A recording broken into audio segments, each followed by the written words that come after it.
Yep. We got a very special guest today. Could you do me a favor and introduce yourself?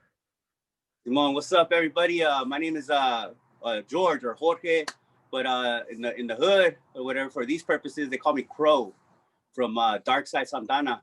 So what's up to everybody out there? Anybody I know? Hule. Much love, much love. Appreciate that. Thanks for joining us today. So I wanted to go over your story. I know you had quite the journey, so I just wanted to go over some of that today. If you could do me a favor, if you could start from the beginning, how was it for you growing up? Okay, for me growing up, I came from a Mexican American, first generation, kind of first generation Mexican American. My grandma was born here. She went back to Mexico, had her kids, came back over here. My grandpa, say, it's how it goes sometimes. But my family established themselves more in Santana. Okay. So everywhere in Santana. I mean, I got a big family there, and mom and dad together. I'm the oldest. I've got four brothers, all boys, no girls. Mom worked a lot, dad worked a lot. I was in charge of the kids or whatever. And I was into a lot of things, dude. My dad was into acting a lot, so he was an actor and he would do a lot of plays. I would do with that. Yeah, and he sings a lot too, so I would like get involved with that. And throughout my life, he inspired me. So I would so later on I get into I did some plays with him when I was a kid, but that that's pretty kind of hard. I was kind of shy, so that kind of was like a little difficult. But and that was when I was like around 6, 7, I don't know, something like that. I did a little acting, but it's just embarrassing. But when I junior high, when I got into junior high, because that's when most of my story kind of like happened. We moved around a lot in Santana. Like we had a home over by an F Troop area by Salvador Park. Okay. My backyard was Salvador Park. So a lot of the homies that I met when I was growing up, they all grew up, got older, and I got to meet them a lot. And a lot of them turned into different gangs. Yeah. But me and myself, I wasn't really into gangs. That wasn't my thing. Like I was not into gangs. I was more into art. Like I like art. So I got into the tagging part of it. That's what drew me in. Like I was like, dude, this is what I like. I like to tag. I like the writing. Like everybody else, you know what I'm saying? I'm 40 years old now. So back then, this was like the late 80s, early 90s, Yeah. That's when I started kind of getting introduced. But at that time, gangbanging was pretty crazy, man. There was a lot of shootings. There was a lot of all that, Yeah. But anyway, I'll go back. I lived in F Troops neighborhood, and shout out to those homies. How much love? From there, we moved on to other neighborhoods. I think Santa Anita, moved over there off of Jackson and Diamond, I believe. Lived there for a little while in a little cul-de-sac. I didn't last too long there. And then from there, I think we went to Little cul-de-sac, little ass cul-de-sac, but a hood. It's pretty crazy hood. Right behind it, you got train tracks. Hold on, mommy, we right there. And my daughter. Oh, no problem. So we moved over to this little cul-de-sac, and back then they used to have breakdancing and stuff. So, there's a lot of things going on. I went to different schools. And anyway, I moved around a lot, but I landed over in Lopers area. Lopers, in between Lopers, Logan, and there was a hood that had started up, Latin Boys. Okay. And these were pretty heavy hoods, man. Like they were going at it a lot. McClay, Eastside Santana, all these hoods were going at it. You would always hear about it, and you would witness the shootings. Yeah. There was a lot of shooting. We'd be out there playing marbles, bro. Marbles, pogs, whatever it was. And, it was active. But, so, you always kind of knew, like, you know what, I don't want to get involved. But you did, like, go to school with people that were involved. Yeah. And you did become, like, friends with them. You know what I'm saying? Like, you stayed away, but at the same time, these dudes were cool dudes, They'd say what's up, whatever. What it is, you know what I'm saying? You build relations with them. And, but like I said, I didn't want to be in a gang. Mm-hmm. And, oh my God. And, so I got into the whole tagging thing. Once I got into junior high, I'll just speed it up. I got into junior high. I joined a little tagging crew. It wasn't much. But this little tagging crew had older brothers that were heavy in the tagging game. Okay. And they were like in high school, 7th graders, 8th graders. They were the older. When you're in 6th, 7th grade to you is like, oh man, these guys are like heavy hitters. You know what I'm saying? Yeah. In high school, even like more older. You're like, damn, these guys are older. But I joined this little like tagging crew, and I started tagging with them, hanging out, meeting everybody, and they had a huge crew. They're pretty popular, and so they were pretty popular. And sorry, everybody's coming through. Yeah, my little kid.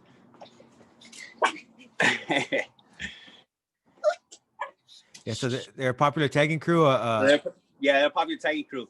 Sorry, my kids are already here, bro. Oh, no problem, They're a popular tagging crew, bro. And I was a pretty kind of a active kid, had a lot of energy, I got into the choir while I was in junior high, and so I was active in the choir.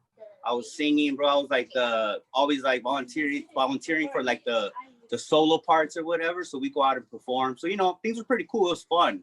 Yeah. And junior high for me was fun, man. I liked it. I love my teachers. Everybody was dope. Yeah. The fights were dope. Everything was dope. You know what I'm saying? Like you would see fights or you participate in fights. Yeah. You know what I'm saying? So it was like kind of like, let's go. Like cool. And I would never do it out in the open because I was scared to like get kicked out or you know what I'm saying, or you know what I mean. So it always like low key by the bungalows in the back or however it was, bro.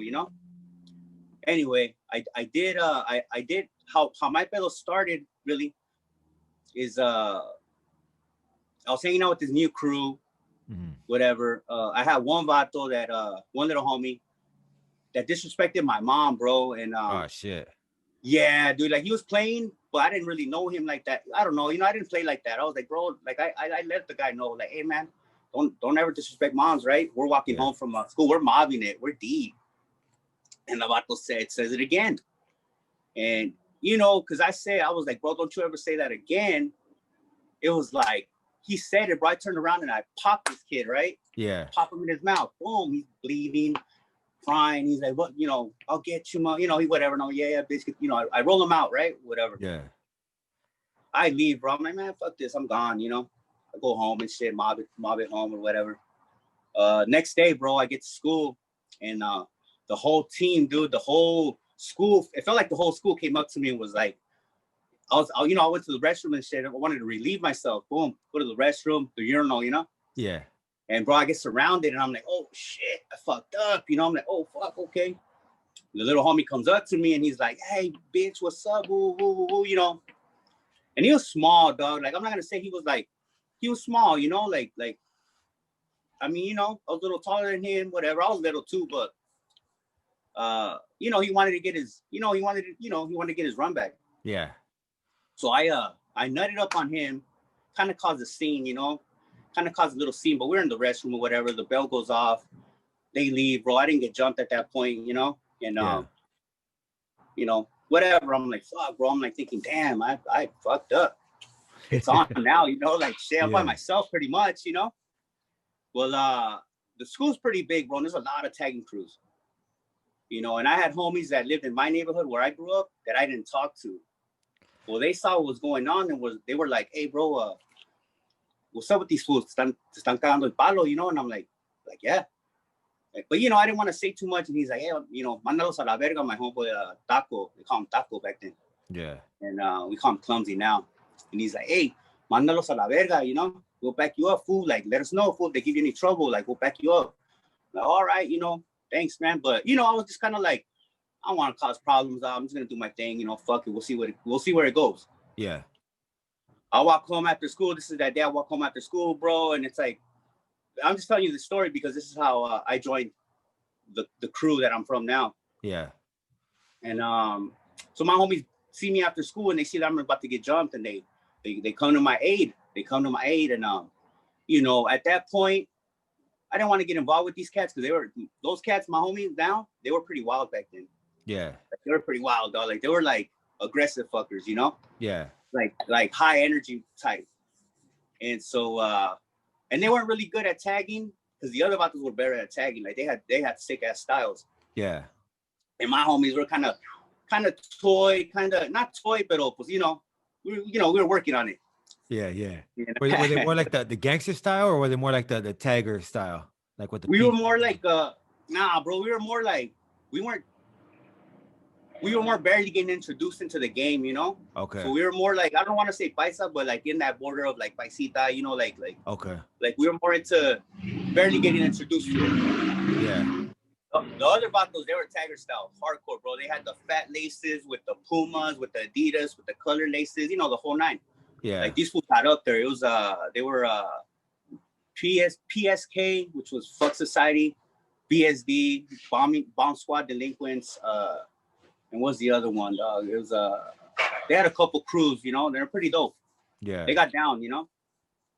And us, we were RKS, risky crazy style. So we, you know, we had our own thing. So you know, in that day that happened, I think I got into a couple fights, man. Like I got into a couple fights with those with the guys, and then my homies got into a couple fights. So it wasn't like I didn't get jumped, but you know, it was like a fair kind of thing. Yeah. And it just made me feel like, okay, if they back me up, I'm gonna, you know, back them up. I gotta return the favor. You get me? Kind of felt like obligated in a way to make sure you had their back because they had your back. Yeah, in a way, but also in another way, it was more like they didn't have to do that. Yeah. At all. Like they didn't have to do it at all. You know, like, hey, dog, like, fuck it, let me handle my business or whatever. But they did it. I didn't ask them to. And I don't know, bro. I just felt like the camaraderie, you know, like I didn't owe it to them. Like I could have ranked out and been like, fuck you guys, you know? Yeah. Yeah, you know what I'm saying? Like, fuck, you know, I'm not gonna join you. Fuck you guys, you know, I'll do my own thing. But it just felt like, you know what? It helped me open up to them. Like, okay, fuck it. They're cool, you know? They really are cool. Because before then, bro, they used to be the kids that would run around the block and throw rocks at you, bro, and fucking, you know, not like bullies, bro, like palo, you know, a lot of them were older, so I wouldn't palo chingo, and I'd just be like, oh, I'm staying away from those fuckers, you know? Yeah, bro, so, and you know, like I said, I was like into choir and shit, so I was kind of like, the clique that I had joined was called GK, it was good kids. That's what we called it. So we were just like good kids, dog, like innocent, you know, kind of innocent. But with the homies that I joined, RKS, the homies that backed me up, it was a little wilder. Like these fools were like getting into a lot of trouble, dog. Like, you know, jacking cans, jacking bikes, jacking cars. Like it was pretty like, you know, it was like, whoa, shit, like damn. They were getting kicked out of school, you know, like, I mean, they got kicked out of school actually. I think I got into 7th grade and they all got kicked out and it was just me by myself, dude, in that school. Yeah. So it was kind of, you know, I was like, kind of like, all right, fuck, I'm by myself, okay. Did that cause any problems for you? Well, yeah. Oh yeah, definitely. I mean, I still stayed in choir, I still did good in school, all that. You know, I did my thing. My parents did not know anything what was going on. They would just see me come home with shiners or, you know, whatever, and I just blow it off like, you know how pops are, you know, like, hey, don't come back over here crying, and you know, because if you come back crying, you know, to chingar a ti, you know, type of shit. So I was like, whatever, I'm not gonna say shit. I'm not gonna tell my mom nothing because she works hard, and you know, I don't want to worry her. And so me going back to 7th grade, bro, was like a lot of those guys that were my enemies, you know, quote unquote, they were my friends, dog. Like we were cool. We still were cool. We didn't have like a lot of hate for each other. But they did have older brothers, you know. And so when I would fight with these guys, I would fight with them. Like, fuck it, let's go, let's get it on. You know, I used to tag Click back then. So Click was my name. And so we would fight, we would tag, we go out tagging. I mean, we did a lot, dog. Like we go into freeways. I mean, I remember almost every night since my parents worked a lot, I would take care of my brothers, feed them, whatever, and then I'm like, fuck it, it's time to like hit the street, you know? Like who's gonna tell me no? Yeah, like, who's gonna tell me no? How was your relationship with the gangs in that area? Because as you mentioned earlier, Santana is packed with gangs and shit. And I know during that time there was a little bit of tension with certain neighborhoods and tagging crews. So how did that work with you guys? I'm gonna get to that one, right? So because we were getting into so much shit, and then you know it came like that. I guess word came down. Well, my tagging crew got into another crew. Yeah. We combined with another crew, which is DarkSide Santana. It was a DSK back then. Yeah. And you know DSK, you know the Kings, Killers, you know all that. Yeah. With the K, right? We took the K out and we put the R in between. We put the R. We used the SA to do DarkSide Santana or DarkSide Rifa, you know. Yeah. But so when the gangs did come, we were already tag banging.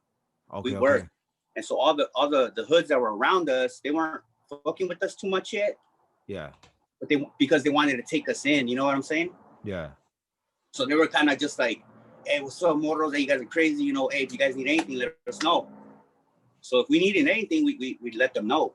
And they would like, you know, they would take care of us. Because for the most part, bro, like my homies, like I said, they would steal cars. They would get into a lot of stuff. And they were into a lot of the lowriders. My homeboy Wicked and Armando Tota, they got into the lowrider scene big. And they were in MTV, bro. Like they were like, dope. they were doing their thing, bro. Like they got exposure, you know? Yeah. There's even an LA Times article on them and everything.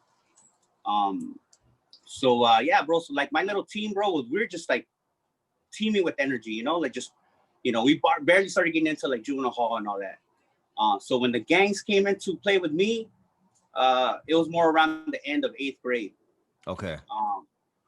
Around the end of 8th grade that happened, and well, people, they respected us, dude. Like they respected us, like they liked the way we were, you know, we were conducting ourselves. Yeah. But of course, we were getting pressed on, you know. Yeah. When I joined DarkSide, when we had the big junta where we're like, hey, who wants in, who wants out? We're not gonna be taggers no more. This is it. Like we're done with that. Oh shit. Like, yeah. So you know what I'm saying. So like, it was like, hey, we're gonna jump everybody all over again. We're gonna fucking, you know, in or out. And I wasn't gonna get out because all my homies from my crew were like, we're in, and I'm, you know. So let me rewind it a little bit. So when you were, before you were approached by them, did they like when you joined DarkSide, did you join it like as two different cliques clicking up together, or did you join with the understanding that you guys were gonna morph into a gang? So when we got so my clique where I'm from, RKS or whatever, we had a really good homie, real good homie that he was like the lead, not the lead. I don't want to pin it on him, you know, because it's not like that. He didn't make us do nothing like that, but we just a really esteemed homie that like the leader, you know, he's kind of like the leader. And so homeboy Trey, and shit. Yeah, my homeboy Trey, he tagged Trey, so that was his name, Trey. Later on they changed it to Boxer, but he tagged Trey. A lot of homies know him. And well, we loved him so much, bro. And he was a tagger too, you know, he was hardcore tagger. He's the one that made the connection, you know. He made the hookup, because on our side, we're over here more on the my clique's over here more on the other side. DarkSide's really on the west side, where Middle Side is at, where Golden West is at, all these other different hoods. Yeah. So when we were going over there, like we would take G rides, we'd go out there, or I'd take the bus, or we'd walk, whatever. Because if you walk, bro, you can mob it, you know. Yeah. There is a lot of hoods in between, like a lot of hoods, bro. But you know, fuck it, you do what you do, you know. It is what it is. But when we did get together, like we held our own kind of, like we had our own beefs with different neighborhoods, because even those taggers that we had, they became like, they started banging back, you know, and they became their own little gang. And we had our beefs, you know, with them, and then the homies over there had beefs over there with other people. So we just became one of those cliques that were just kind of proud to not a get along gang kind of, you know, like we're like, fuck it, we're not with nobody, like we're just gonna do our own thing. We're not gonna join no gang. We're gonna stand our ground and maneuver that way, you know. Yeah. So it just became not a competition, but you know, I mean, it was just a lot of energy. A lot of our homies were very motivated, bro, you know. So, and a lot of the homies, really, honestly, when I think back to it, they had a lot of skill, bro, and they just knew how to, like, I don't know, man, like, I was little, bro, like I was one of the younger ones, you know. Yeah. I was just kind of following them, but kind of doing my own thing, you know.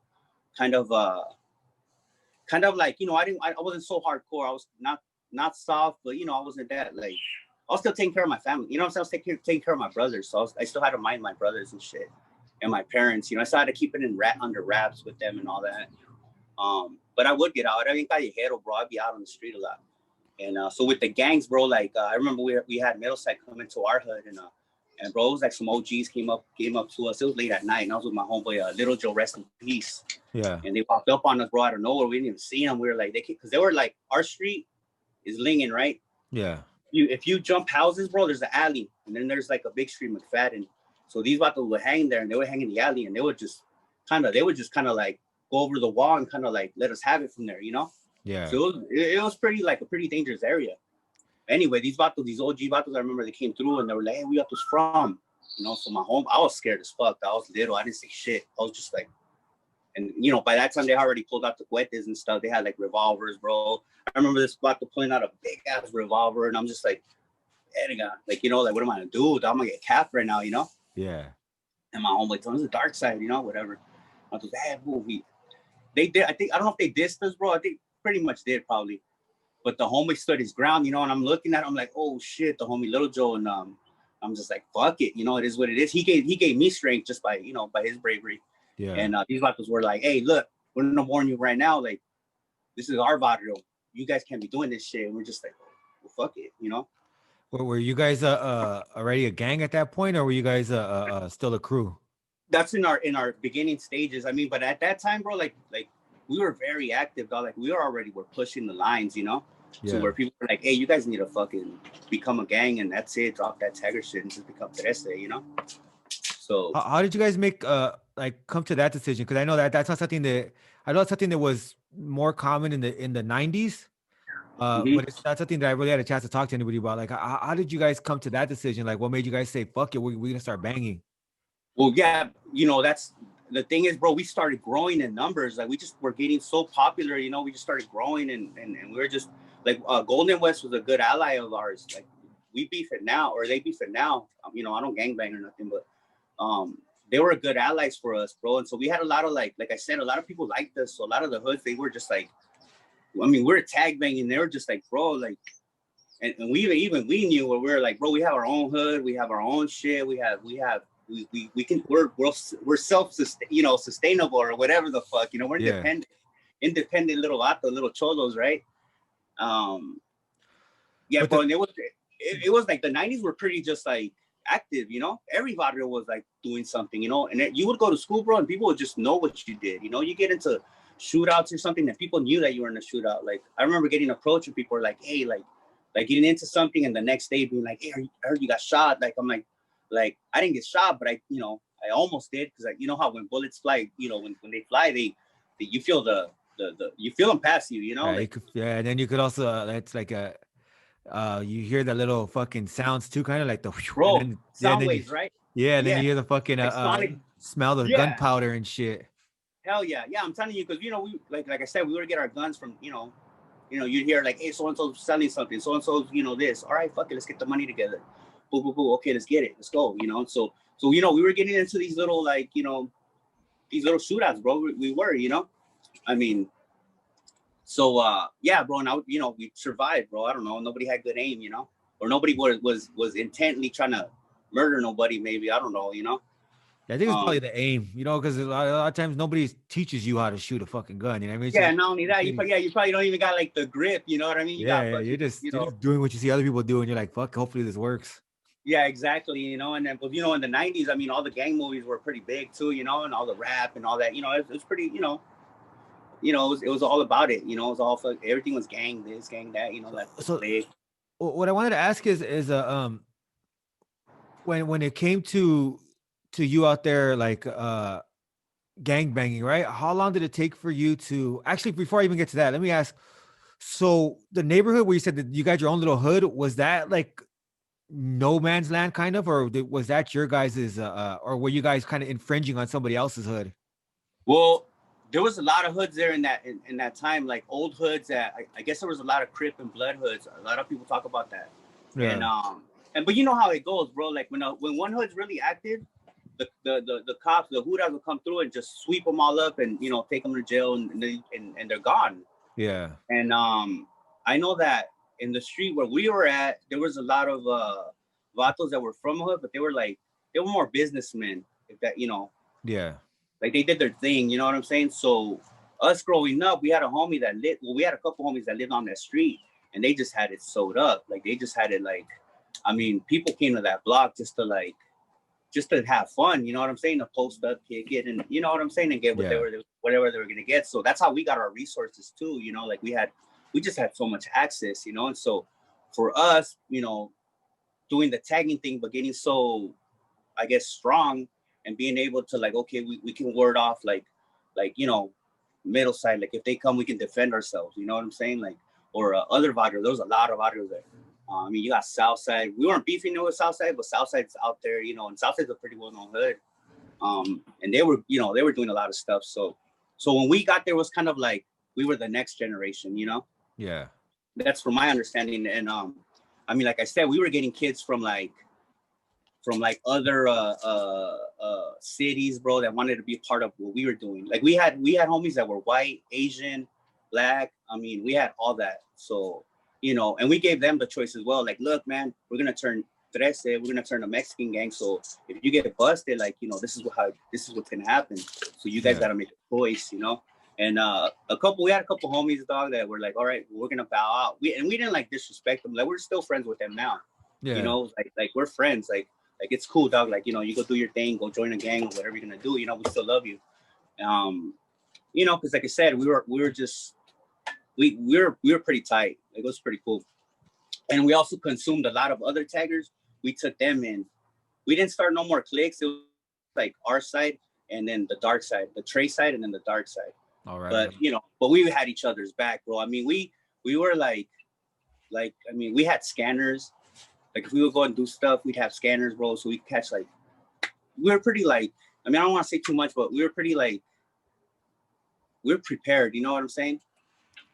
Yes. So being that you're out there banging like that, how long did it take before you eventually end up like having to go to jail and shit? Okay, so on my first experience in juvenile hall was a Jeep ride. Okay. You know, my homies were stealing a lot of cars. We had a lot of bro. You know, that's how we did a lot of things, and my homies were pretty good at that. I didn't even know personally. I didn't know how to steal. I would just ride along. Yeah. And we got pulled over. I remember we got pulled over over in Orange by the City Drive, and there was a real popular mall there, and there was a movie theater that was like the dollar theater or whatever. So we'd always go out there, you know. But me and my homie were like, "Fuck it, let's go pick up on girls, you know, or like whatever, you know." Yeah. So we were out there. We got pulled over. They took us in. We're all scared as shit, you know. And I get there, and I think I want to say that my first roommate was this vato cartoon from Boys from the Hood, Anaheim. Okay. That was pretty cool, man. So shout out to him. And so I get there. He kind of like, homeboy was tatted up. He was a gangster, you know. You could tell he was just gangster, fucking tatted all about the hood. And Anaheim, Southside Anaheim. And so he kind of gave me a little rundown. Mom comes, picks me up because you don't get too much time. I think they gave me community service. Okay. I performed my community service. I did that. I met more people within that little community service thing, and that was that. You know, I got a scolding by my mom and dad and my grandmother. My grandmother warned my parents, like, "Hey, your son's in andan malos pasos. You know, you gotta watch out for him." But you know, like, parents kind of like give you the benefit of the doubt, like, "Oh, he'll learn his lesson. He's a good kid." Because I was doing good in school, and I was, you know, going to choir, and I was like, you know, just, they couldn't tell, but I was dressing the part. By that time I was dressing like a gangster. And after that, I got caught with the gun. Me and the homies, we pitched in on the gun or whatever. And so, you know, we were out running around, and they caught us. I took the blame for the gun. I got 6 months, and the homies, I don't know how much they got, but they got out. And so, yeah, being in juvenile hall, then that's when I really like, okay, I got 6 months. This is like the real deal. I'm going to the main line. You know, I'm going to the main line. I'm going to hit the units. It's on. So that right there is when I met a lot of gangsters, like a lot of that who that were going like repeatedly in and out, fights all the time. Juvenile hall was pretty, man, it was a trip. Yeah. And camp was a trip. Camp was cool, but you know, I did my 6 months, you know, got out. I got out. I don't know how far along, like after I got out, that I got caught up in my fellow, but I don't know how that day happened, bro. It was a pretty active day. I don't know if I got picked up at the PO office. I went to see my PO. I saw my homies. We ran into some enemies, bro. We got into it with the enemies right at the in the parking lot of the probation office. Yeah. And so we got into it with these guys, bro. And these guys were they lived around the probation office, and the probation office was actually where we hung out. Yeah. So when we caught up with them, you know, we gave them some shit, whatever. We didn't do too much, but you know, they were mad about it. And we were cruising around, I remember, bro, and we ran into those guys, and we see them, and we kind of like want to turn the car around, and and they pop at us. They pop at us, and we're like, oh shit. So the the homies pop back up at them, and whatever. We ride around, bro. We ride around, and we run into a couple of them. By that time, mommy, get out of here. Go over there. Sorry, dog. No problem. Go over there, please. Go. I want you to hear that. Go over there. Sorry. I talked to him about it, but not too much. Yeah. So we run around, bro, and by that time they gave me the weapon, right? And we run into these guys. I'm like, hey, they're right there. The homie's like, hey, no, nada, don't do nothing. I'm like, it's like daytime, bro, and I'm just like, dude, I don't give like. By that time, I had so much built up hatred, bro, and I was just kind of pumped up already. Like, hey, let's go, let's do this, you know. And so, I fired my shot, and after hitting the vatos up or whatever, it was at a distance, bro. Homeboys were running and stuff, and you know what? Like, I let go of it, bro, and I see homeboy stumble. He fell and stuff. Yeah. He's on the ground, bro, and we take off, right? Yeah. And I'm just like, damn, like, oh shit, man, what just happened, It's like my first experience in doing that. But which I feel really, really extremely bad about that. Like, I want to make sure people know, like, man, my participation in all that was messed me up, Yeah. Like, I'm not proud of it. I just talk about it because that's what I experienced. Yeah. So, I heard homeboy, and we were like 15. I was like 15 at that time. He was around 15 too, Yeah. And he was with a group of homies that I knew. They were my friends. That's how I recognized them. I was like, oh shit, these were my old friends. But now we're beefing it. We're going at it.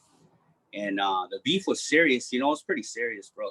And so that happened, bro. I think like a month later, the cops came to me and snatched me up. But in between from that happening to then on, I was getting pretty I was getting pretty ahead of myself. Like, I mean, I had them dudes coming to look for me a lot, bro. Like, they were on me, Like, they wanted to come they wanted the payback, and I was just like, I would never tell mom nothing. I wouldn't say nothing to nobody. I just, just handle your business, Yeah.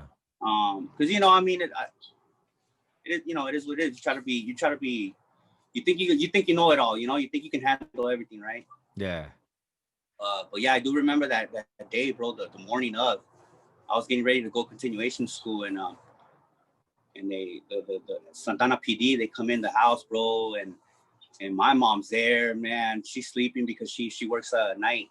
She works nights, and again, she really doesn't know what's going on, but she does kind of know that. I mean, I've been getting into shit, Yeah. Especially with the prior gun charge, and they snatched me up, bro. I was in my underwear, bro, little tantanas, or wait, boxers, bro. I was in boxers, Yeah. I was in little boxers, little striped boxers, the little Hanes back in the day, and they told me, hey, fucking handcuff me, and I'm just like, oh fuck, shit, guns drawn, everything. And I'm like, shit, what do I do, fuck it, I'm going in. And I could hear them yelling at my mom, bro, like, ¿qué hizo mi hijo? And they're yelling at him, like, ¿tu hijo esto? They're yelling at her, bro, and it was just like, fuck, I fucked up, like I said, I got into it because someone disrespected my mom. Yeah. I didn't want nobody disrespecting my mom, but then I realized, like, fuck, I disrespected my mom. I've been disrespecting my mom, How did it feel when the cops were yelling at her and you couldn't do anything about it? Bro, I was just like, well, I couldn't do nothing about it, and I'm just like, fuck, like, basically taking everything in. I mean, they were in my room, bro. They were basically, they were in my room taking out anything that they could use against me, Yeah. So I had a notepad, or not a notepad, but it was really like a notepad that I used to write raps in, right? Mm-hmm. I thought I wanted to be a rapper, and but I had all that gangster shit, like, and I was being specific, I was talking a lot of shit about, them. So they snatched that fucker up, used it against me. I mean, I just knew I was guilty, so I was just like, man, I'm gonna shut the fuck up, kind of, Yeah.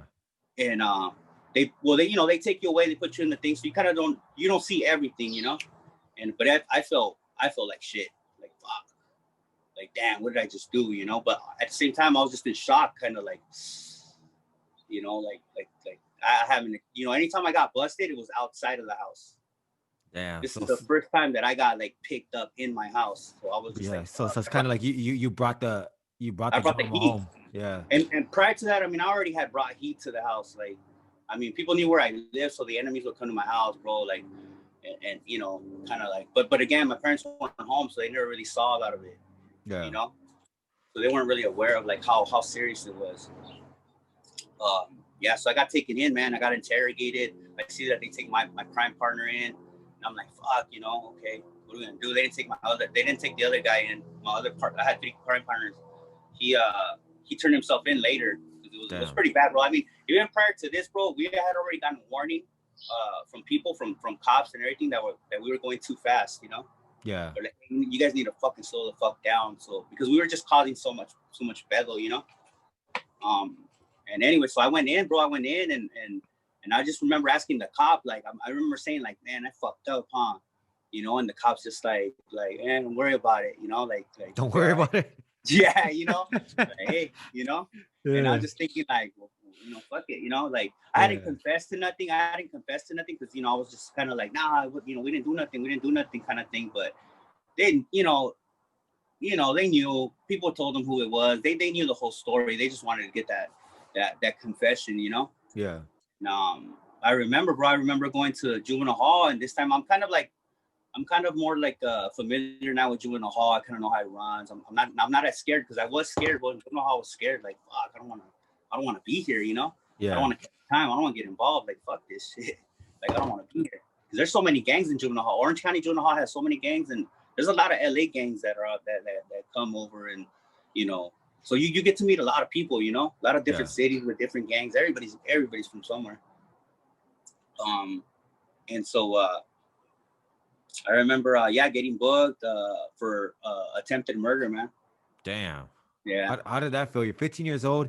You're getting busted for attempted murder. Do you kind of 15. have a feeling like, oh shit, like I fucked up, or are you young enough where you think like, maybe I'll get off? Nah, man. We didn't really have people telling us anything. Like, all my homies around me were all getting busted for shootings, for heavy shit, you know. Yeah. Like, a couple of my homies had already gone down. They were already going to trial. They were doing a lot of stuff, you know. And so me being the younger one, I was kind of like catching up in a way, you know. Yeah. So I'm 15. All my homies, I think, are 16, 17, or, you know, 18. They're a little older, and I'm 15, and I'm just thinking, like, damn, I'm done, you know, like, what's gonna happen? Like, I'm thinking I'm going to YA for sure, you know. Like, for sure I'm going to YA. Like, how much am I gonna get? It's attempted murder. Let me, you know, I really didn't know anything. I was like, damn, I don't even know what's gonna happen. And it was scary, bro. It was scary. It was super scary. It was I think I got depressed at that point, you know, like, I just shut down, like what did I do, you know? And how were you able to manage like that, juggling that depression along with being in there? Because I know when you're in there, you can't really like show that you're sad or any of that shit. So how are you able to deal with that? yeah, you know how they say you wear your heart on your sleeve or whatever? Yeah. You ever heard that expression? I never even knew what that meant, right? So people say, like, hey, you could tell, like, what you're going through, you know? Yeah. And so I would literally be like, just, you know, serious and quiet. And so you know, just, like, you could tell, you know what I'm saying? But I would, you know, I would react to things or whatever. I would still, like, do my thing, you know. I would try to, like, not think about it and just, you know, just run with it, you know. Yeah. And I read a lot of books. You know, you go to your cell, you read books. You know, I would go to a Bible study a lot. I would go to, like, you know, I knew right away. I'm like, man, I need to get right with God, man. I'm fucking up, you know, like, this is bad. Like, I felt really guilty for what I had done, but, you know, at the same time, I didn't want to, like, jeopardize my trial, you know. Yeah. So I wasn't gonna be like, hey, I did this. Like, I said, fuck it, let me wait it out. And, you know, there was counselors that would come in. I remember there was actually a Father Brandon who was from my church, my community, and you would see him in that's how I actually got close to the Bible and stuff. He actually gave me my Bible, but I seen him, Father Brandon, and they were conducting Bible study or something, bro. And I remember talking to him, and he was kind of like, he mentored me a bit, you know. He kind of calmed me down, kind of calmed my nerves. They helped me to just kind of like, okay, I got to deal with this, you know. It is what it is, you know. Yeah. And I, you know, I already had friends there and new people. Like, I think even Homeboy Cartoon, who was my first roommate when I had first gotten to juvenile hall, he was around some, because that fool was always getting busted and stuff. So I would see homies, you know, all the time. Yeah. and then homies from the outs too that I would see in the outs that were coming in and out. So it was, it was kind of like a familiar territory. People knew who you were. So I mean, you can't really hide, but I was like, depressed, but I was quiet. I've always kind of been that way, kind of shy kind of guy. And I didn't want to be there, but I did what I could. Even when with Enemigas, just dealt with them the way it came at me. I never really looked for nothing. I just fuck it. It is what it is.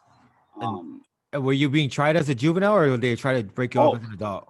Okay, so then I go to the maximum security unit or whatever. They're housing us there. A lot of guys there were getting tried as juveniles, and I actually, when I get to my hearing and stuff, they I think it's preliminary hearing or something. I don't know. They start talking about like, hey, we're gonna try you as an adult. Yeah. And the reason for it was that they said that because of the G ride and then the gun charge, they said that I was progressively just escalating things, and then the attempted murder was just like, okay, we need to put you away. And not only that, since my neighborhood was like the gang was so like active, they were gonna attack me on with gang enhancements. So they were just like, nah, you guys are just too wild. We gotta make an example out of you, kind of. So yeah, dude, I got sent to adult court. I got tried as an adult at 15. Or damn. Yeah, I think I was 15, or I turned 16, and something like that. But I think I was only a few months away from being 16. So this happened in like April. Yeah. When you were hit with that news, how did you feel? Like, dude, it gets, not it gets worse, but more like, I don't know what's gonna happen. Like, I'm naive in a way. I don't know what goes on. I don't know nothing about the bean. I really don't know much. I don't know nothing. I just know that I'm busted. So I don't know what what it was for them to like punishments were. You get me? Yeah. What's the trip is so your new neighborhood, right? Like how do you go about, like, who laces you up as to what to do? Like how do you guys figure that out, or do you just have to go in there like figure it out on your own? So I knew some things from my homies that were getting busted, and I heard stories from other homies from other hoods, but we never really had anybody lace us up or lace me up. At least I was super like, I was just getting into it because of all the fighting and all the animosity that we had, and that's how I got involved. So like I basically just kind of like took a crash course into gangbanging, I guess, And oh shit, sorry. And so when I did get to juvenile hall, I was kind of given a lot of information, man. But a lot of information that they give you, bro, is really like, it's kind of secondhand, Yeah. It's not from experience. Nobody has like personal experience because they're still there going through their own shit. Yeah, because you'll hear a lot. I remember in the juvenile hall, you hear a lot about like oh, I heard in YA this happens, or I heard in prison this happens, without even really knowing. Like, you have a few cats that came from YA, but like nobody will really know and shit. Yeah, nobody knows anything, homie. And I had so many stories that I was like, damn, I don't want to be nobody's bitch. I don't want to get great. I don't want to get dropped leva. I don't want to like, I don't want to go through those nightmares that I've been hearing about, like, and I don't even want to get involved in like being a soldier, like, I'm just like, damn, I don't want to be involved like that, homie. I was just a tagger, Yeah. And yeah, bro. So it was scary going to court because they used to have to bus us to the I forget, what do they call it? What do they call that when you don't go to juvenile court, you go to the adult court? Adult court, I forget what they call it. Superior court? Yeah, superior court, right? Yeah. So we go to superior court. We go through the jail, through the men's jail, and that was a crazy experience, man. Like seeing all the adults and especially the scary ass sheriffs, like they don't fuck around. Orange County sheriffs they're pretty gangster, themselves, in their own right. Like they're pretty gangster, and they don't want you there, so they let you know, And when we were there, when we were going, they treated us a little bit better. Well, they didn't treat us better, bro, but they just kind of didn't fuck with us like that, Yeah. Because we were minors. And I remember them putting us in separate cells, where we were just in cells, like kind of just by ourselves, bro. We'd have our public defender come in and kind of like, talk to us about it before going to trial or seeing the judge and whatnot. And I do remember, bro, being really scared because they were offering me 17 years. Damn. Yeah, 17 years, man, for that. So you're 15 years old and they're offering you longer than you've been alive. How do you feel? Exactly. How do you feel at that point? Homie, you just said it right there. Like you know, you're like I'm 16, you know. Let's say I'm 16 by now. I turned 16, and I'm just thinking like, you know, like, you know what's funny? My birthday's in September, and Tupac had passed away, right? Oh He man. got murdered, man. Yeah, Rest in rest in peace. peace. Yeah, and it was like, damn, okay. And then I remember me getting like, you know, like, okay, I'm getting tried as an adult. I'm gonna get this time, 17 years. Like, wow, dude, that's a long ass time. I'm 15, 16, whatever. Like you said, you know, I haven't even been alive that long.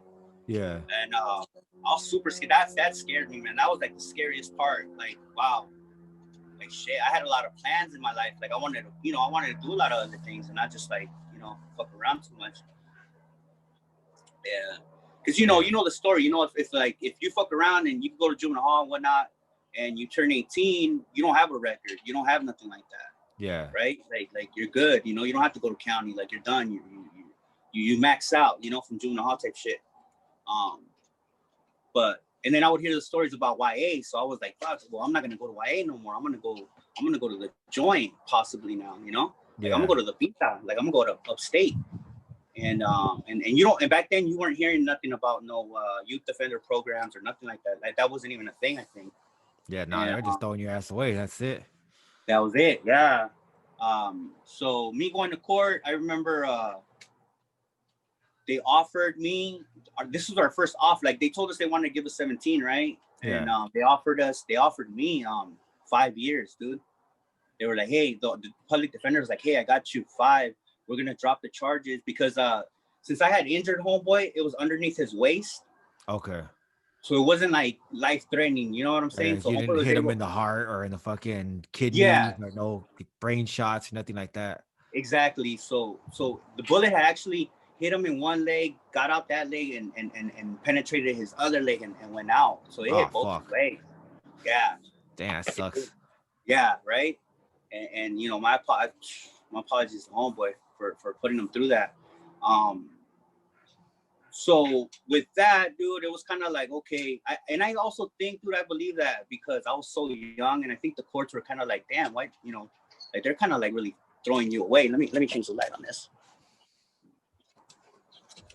It's kind of right. Okay, all right, I think that's better, right? Yeah. So they offered me 5 years, drop the charges from attempted murder to assault with a deadly weapon, discharge of a firearm, and gang enhancements. So I got 3 for the shooting, right? For the actual shooting, I got 2 for the gang enhancement. My crime partners, they got 2. Okay. So and by that time I'd been in juvenile hall for a good little while. I remember taking the deal, and you know, I also remember this is one thing, dude, that saved me later on in life. But I remember before the judge hit the gavel, I had, you know, because again I had plans, you know, for the future. I remember asking the judge, like, I remember asking the judge, like, hey, could you somehow, some way, possibly like seal my record so when I do get out, because you know, by the time I get out, like I was hoping I get out by 18 or something, you know, Yeah. like I didn't think I was gonna do so much time that I ended up doing, but I was so naive. And I asked the judge. I remember asking the judge, like, "Hey, I messed up. I'm gonna confess. You know, I'm gonna do my time, whatever. Like, I'm gonna take the deal." And still there? Yeah.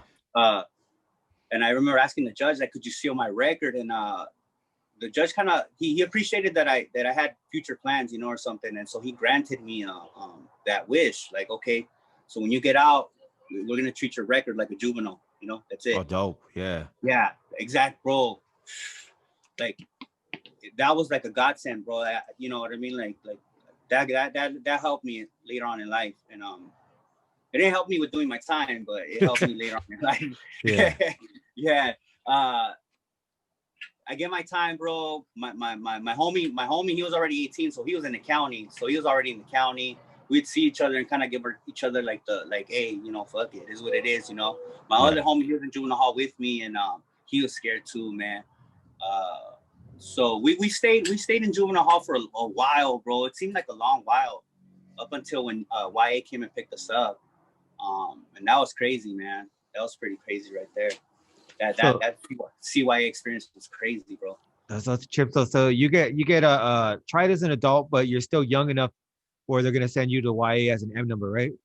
Yeah, I was 16, so I get an M number. I'm MC 707. I still remember, right? And I go to YA, I go to SRCC, and I was so naive, bro. I thought, oh, I'm going in for like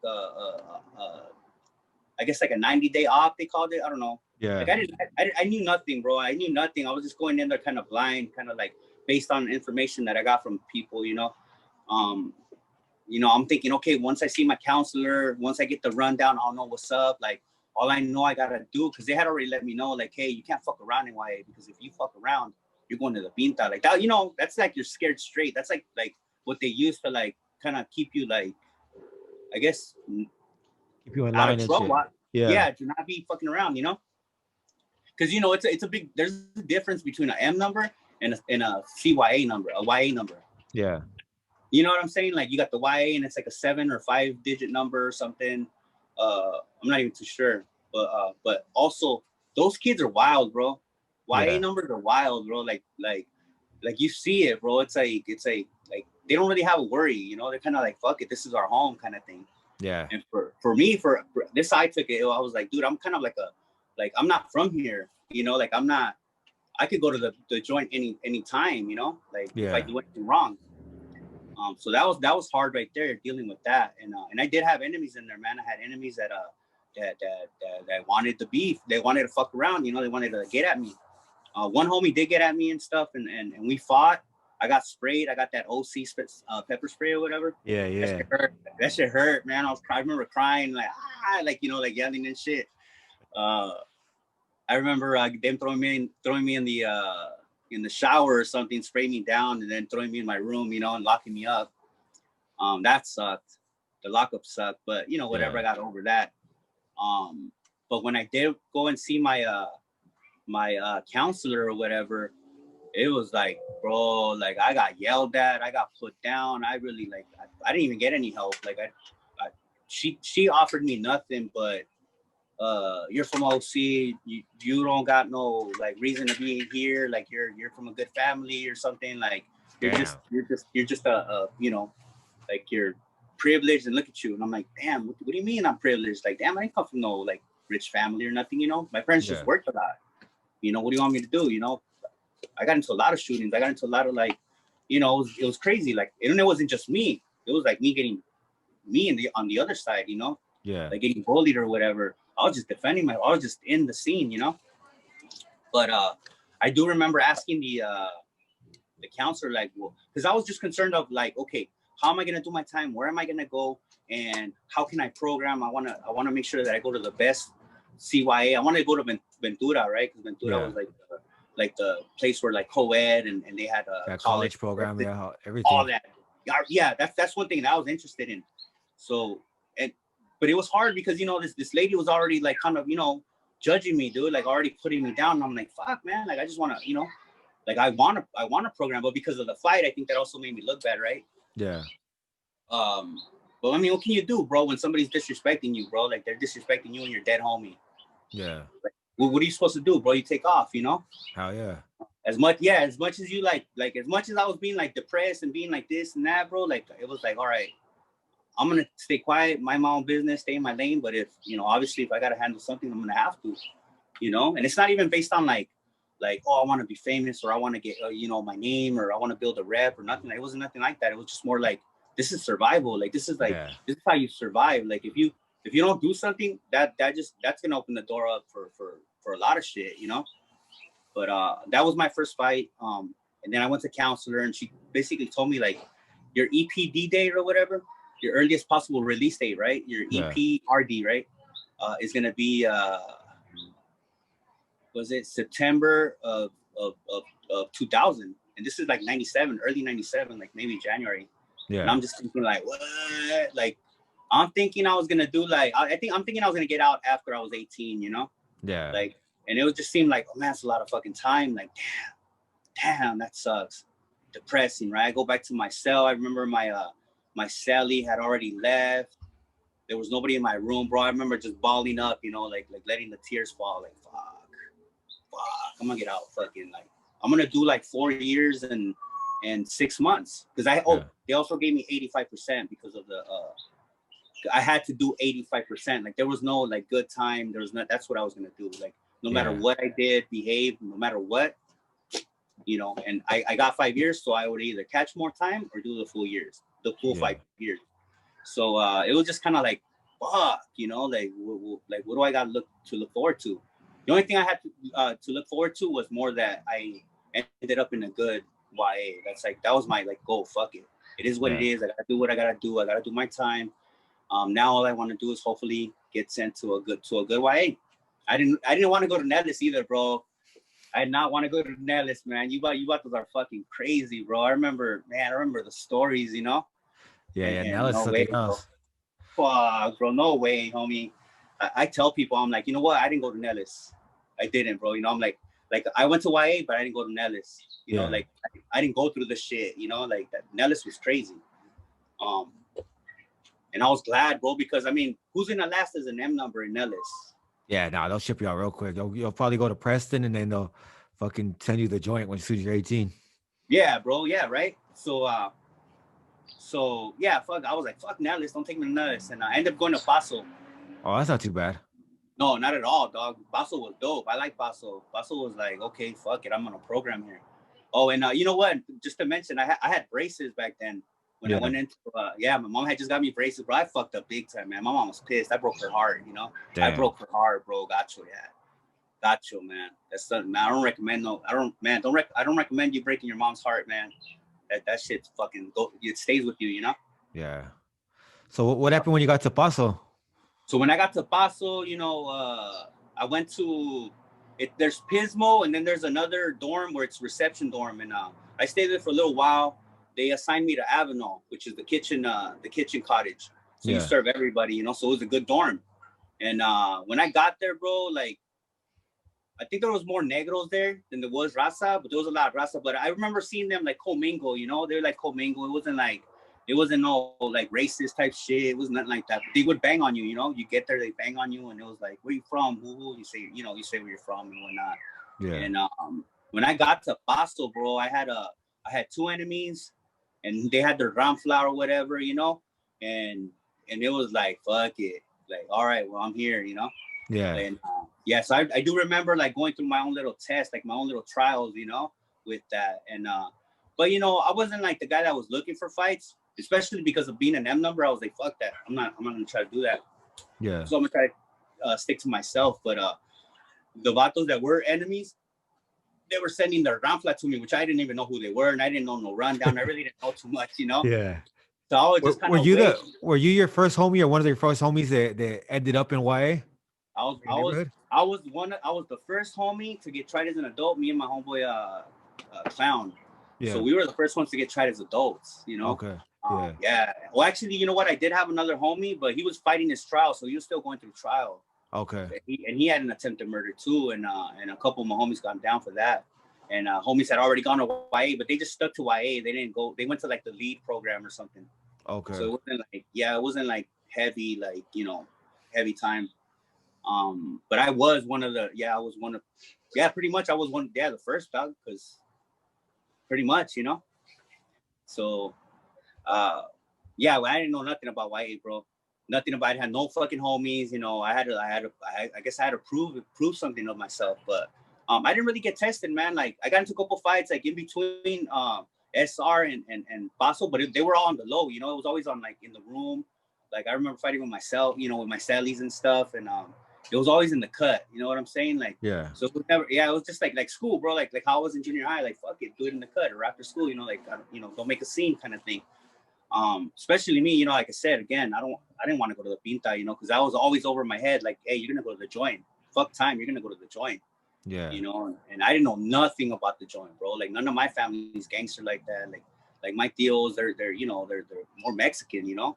Yeah. They're from Zacatecas, Durango, and like they do their own thing, they're macho and all that, but that life wasn't theirs, you know. And it wasn't even mine either, but that was my experience.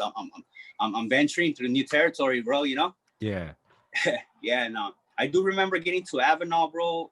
Avenal, and then seeing everything, how the staff like are their staff, but they're kind of not corrupt, bro. I want to say corrupt, but they kind of just like whatever happens, kind of happens. You know, it's kind of like the law of the land. You know. Yeah. Like people fighting, people stealing, you know, whatever it is, people getting bullied, you know, people getting talked shit on, and staff are just watching it, kind of like allowing it, and it's like, fuck, you know, Like, like that's on you kind of shit. Yeah, bro, it was basically that. That's it. Like, ain't nobody here to like you gotta like, you know, handle your business, I guess, or defend yourself. And how long did you stay in Paso? So I was in Paso for I want to say maybe 6 months. I'm not too sure. Because during Paso, bro, after going through my trials and everything, I remember getting down with, like, I remember after, like, you know, getting tested and whatnot, I got down with this blood from Black Pea Stone, and he had a pretty big ground flood, but the vato was pretty cool, man. He was really cool. Like, he was actually really, like, a cool guy, bro, but he called me out because we had, I had bumped into him. Like, you know, when you wake up in the morning, you got to brush your teeth in a hurry and then go to the day room or whatever. Yeah. I had bumped the vato, so later on he hit me up and he was like, hey, let's get down, whatever. I got down with the guy, whatever, and I had to get down with the whole Ramfla or whatever and whatnot, and some homies spoke up for me, you know. I had gone in the kitchen and gotten in a fight with this guy. I had gone in the freezer and gotten down with this guy, and by myself, bro. Like, I didn't know all that, like that, you know, because I was like, I had enemies and I knew I had a lot of food that weren't fucking with me. I was like, fuck it. So when the blood was like, hey, like, all he did was like, you want to get down? I'm like, fuck it. It is what I'm not gonna say no. So we get down, whatever, and you know, I was going through it in YA. I remember that I was feeling like, okay, the shit's about to hit the fan. It's on, you know, like I'm probably gonna go, you know, we'll see what happens. And I remember being in YA for, I think 4 to 5, 6 months. Let's say 6 months. Yeah. After like the fights and all that I had gone through, bro, I remember like thinking like, man, all right, I'm good here, you know? Like, I already established myself pretty good. I don't really have a Ramfla, but I could see like people are trying to like, hey, Kyle, you know, you're with me, you know what I'm saying? Kind of thing. Yeah. I guess something had happened in YTS. I don't know what had happened or whatever. Somebody got murdered. I don't know what the hell. Oh yeah, like, yeah. The staff, right? Staff member, yeah. Miss Baker had killed her. Okay. All I know, bro, is I'm like programming. I'm going to school. I'm doing like, fuck it. I'm gonna complete my credits. I'm gonna do my thing. You know, like I'm doing my time. I'm cool. You know. Yeah. And bro, they like come up. They like shut. We get in the dorm. We're in our bunks, and they're hey, we're gonna call out these names, you know, and numbers or whatever, and you guys get your shit. You know, you're gonna leave and whatever. And so they call my name out. They call. I think I was the only M number there. Maybe they might have been another guy. They get us, bro. They get a bunch of us. I guess guys that were like 16, we're gonna get shipped. That were M numbers, we're gonna get shipped out to Preston, to Ione. And other guys were gonna get sent to Chad, I think, or one of the older ones. Yeah. All the M numbers, bro. They were gathering up all the M numbers and shipping them out for whatever reason. I had nothing to do with anything, but because of the murder, they shipped us out. And that, bro, was like, fuck, you're sending us up north with a bunch of norteños, like, how do you not want me to fight and get into some shit, you know? Yeah. And I remember being there, bro, with a bunch of other M numbers, man. And as soon as we get there, bro, you know, you got the castle, you got they had a pretty nice setup though there at the YA. They had like nice hills, and it was pretty nice, man. That's just pretty big too. It's big, bro. Hell yeah, the castle's like, that one's scary, isn't it? Like, it to me just looks old. I just shipped out. Like, why the hell is there a fucking castle? Like, that shit look weird. Yeah. Yeah, I'm just thinking like, oh yeah, it's a nice structure, right? It's all really nice and shit, like, fuck, but it's kind of scary to me. Or to everybody, we were like, what the fuck is that shit, right? And we get to the reception dorm, and you could feel the tension right away, right? You could feel it. I mean, you could feel a lot of tension anyway, regardless. Why is just tension filled? Yeah. But when you got to, it was just it was a different vibe over in Preston, from unfamiliar territory. I mean, not that I like had any experience in any of the other places, but at least the other places we were with homies from LA, from OC, from IE. You know, you had familiar. You know, you just got familiar with the homies. Like there was no norteños. There was nothing like that. There was the Bloods, the Crips, the you know, the homies, and you know, so it was very different once we got to Preston. Once we got to Preston, it was like, oh shit, like there's norteños here, and there, you know, you could see like the eyes on you, you know, like they're watching, and even the staff are different. You know, staff are different, everything, and they're not showing you preference. You're like, fuck you, you're leva to them, you know. Yeah. Because you know how they play games too, right? Oh yeah, definitely. Yeah, so we didn't, you know, it was a group of us. So it wasn't like, I know I heard your story and you were talking about how I think you were in some YA where you were like only a few of you guys, right? Or something. Yeah. Well, when I was in I went to Ponderosa, and yeah, there were a couple of us, but there were a few cottages where you know you had the Southsiders outnumbered like a motherfucker. Yeah. Okay. All right. So, you know, when I went to when we got to Preston, I had my crime partner with me. He was still there, but he was about to parole because he was at Cayucas when he got to Paso Robles. Yeah. He was at Cayucas is like a parole cottage or something. So he was getting ready to go home, bro. And I kind of felt bad for him because it was like, bro, we're going up north. You could possibly catch time, you know? Yeah. So we get there, bro, and it's like, you know, there was a lot of homies from SGV. Your homeboy Rudy from Monte Flores. I think his last name was Flores, bro. I'm not sure. Little Rudy, man. And a couple other homies, Lucky from Walnut, and his crime partner Rascal, Tank from East LA, Latin Kings, some homie from San Fernando Valley, Pacoima. I think I don't know if it was made. I don't remember too much, but there was a few of us, bro, and there was a lot of norteños, but the tension was there, but the tension was there, and the staff were there with their, you know, with their guns or whatever. Like they were just wearing that shit, whatever that gun they had or whatever. They were wearing it with the bean sacks and whatnot. And you know, over there, like it's such a different setup that when you get to the dorm, you get from one room and it's like separated. When you get to the other side, it's the dorms with the beds and whatnot. But the staff headquarters is like, it's just open. It's like a plexiglass, and they got holes where they shoot their gas cans or whatever the hell. You know? Shit. Yeah. Right. Yeah. Some shit like that. And I remember them assigning us our beds and everything, and it was like 3 beds to. It was a 3-bed setup, right? And it was so small, bro. And we're just sleeping there, like basically you're here, and you got the if you're in the middle, you got the other, and even if you're in the bottom, you got the other bunk above you, like super close, you know? Yeah. Like a damn coffin or something. Hated that shit. Fucking hated that. Not that SRCC was any better, you know? I think Avenal was the best, bro. Paso was the best, but Preston was just horrible. I was like, fuck, man. I was just getting settled down. I had just like established myself, kind of. You know, I was getting familiar with the territory and whatnot, and here I go. You know, like shit, man. Here we go in Preston. You know, with norteños or whatever. But you know what, bro? Like, we weren't even there that long.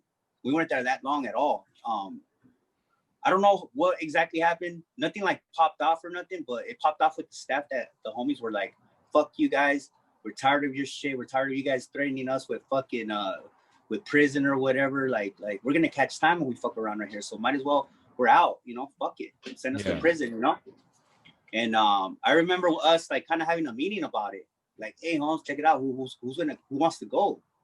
Like you know, let's go. Fuck it. You know, and we're all looking at each other like, damn. I mean, I've got time to do. I mean, Tank's got like life, you know, he's got life to do. He's only like 15, 16. He had life, you know, and a couple other homies, they had a lot of time. And I'm just like, well, fuck it. I got time to do my homie, my crime partner. I'm like, fool, just stay, fool, like get out there, like just program. And, you know, you're going to go to a good program. You're not even gonna, you know? Yeah. So I don't even know what he went through and stuff, but I remember us just saying like, fuck it, we're gone, you know, like we're out. And yeah, man, they were like, okay, you guys sure? We're like, yeah, we're sure. Fuck it. All right. Like it's on you guys now, you know? And I'm still 16, bro. Yeah. They pack our shit. We're gonna have too much shit. They get us and they take us to Tracy reception. Oh shit, yeah. We go to Tracy reception. There's a bunch of us, bro. It's like 2 Crips and the rest of us 14 Southsiders. And you know, Tracy is the Gladiator School DBI or whatever, and that's a real prison, you know. That's like Pinta. That's like the Pinta, like fuck. You know, we get there. They did away with our M number. Like that shit was nothing. That shit meant nothing no more. Like you're not an M number no more. And a you're CDC a CDC number. Your CDC number, yeah.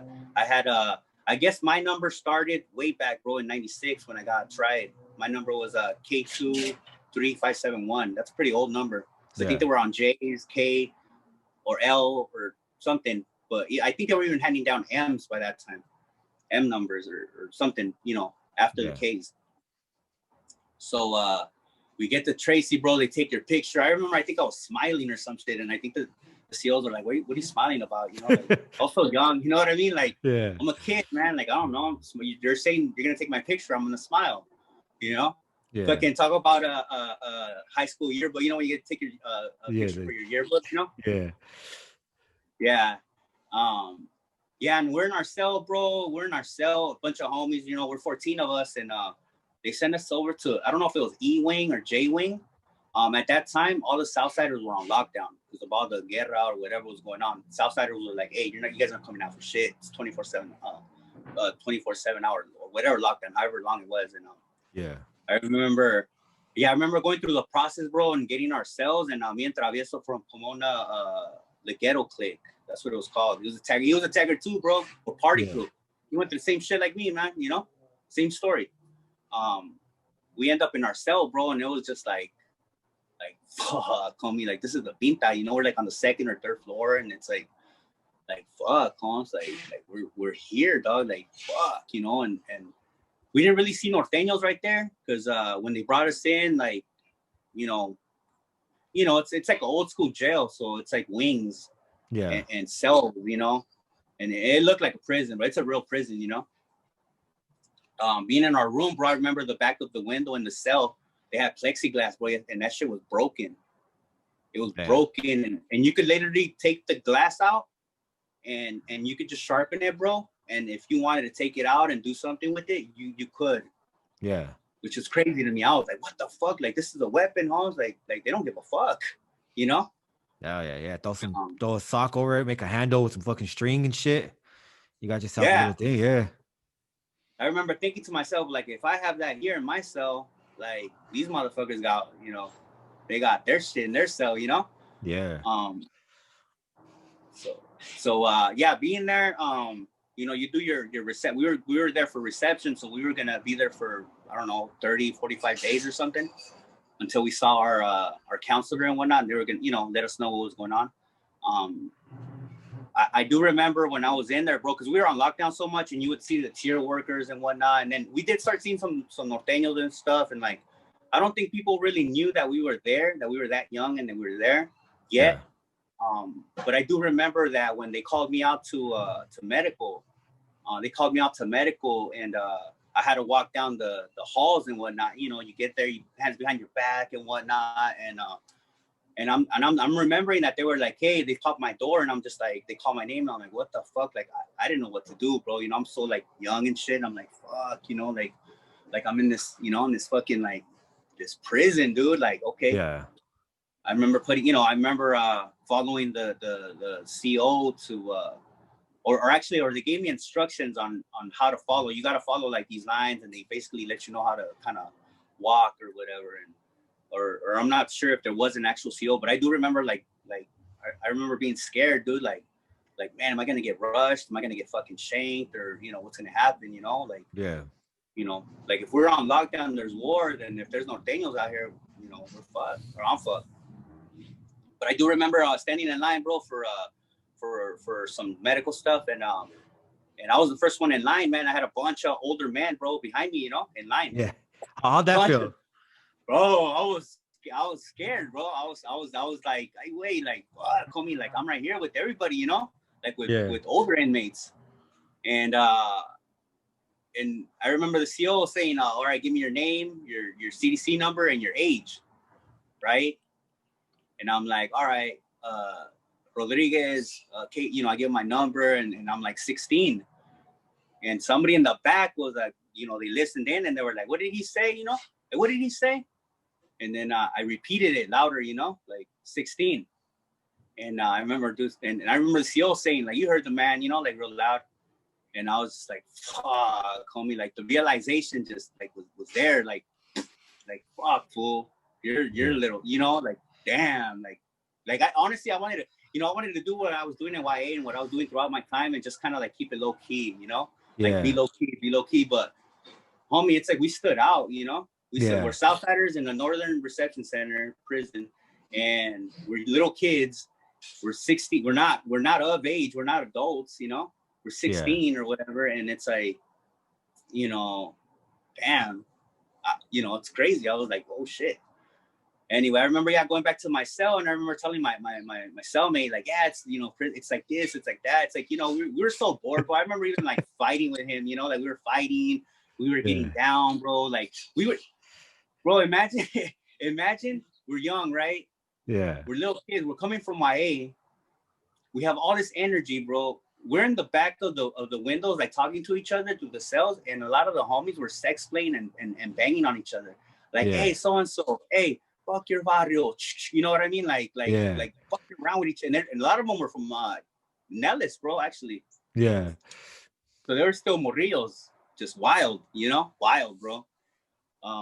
And I remember the big homies were like, I guess the COs, everybody's complaining about us, and we were getting down. We were doing a lot of shit, bro. Like, we created a lot of ruckus, a lot of noise, you know?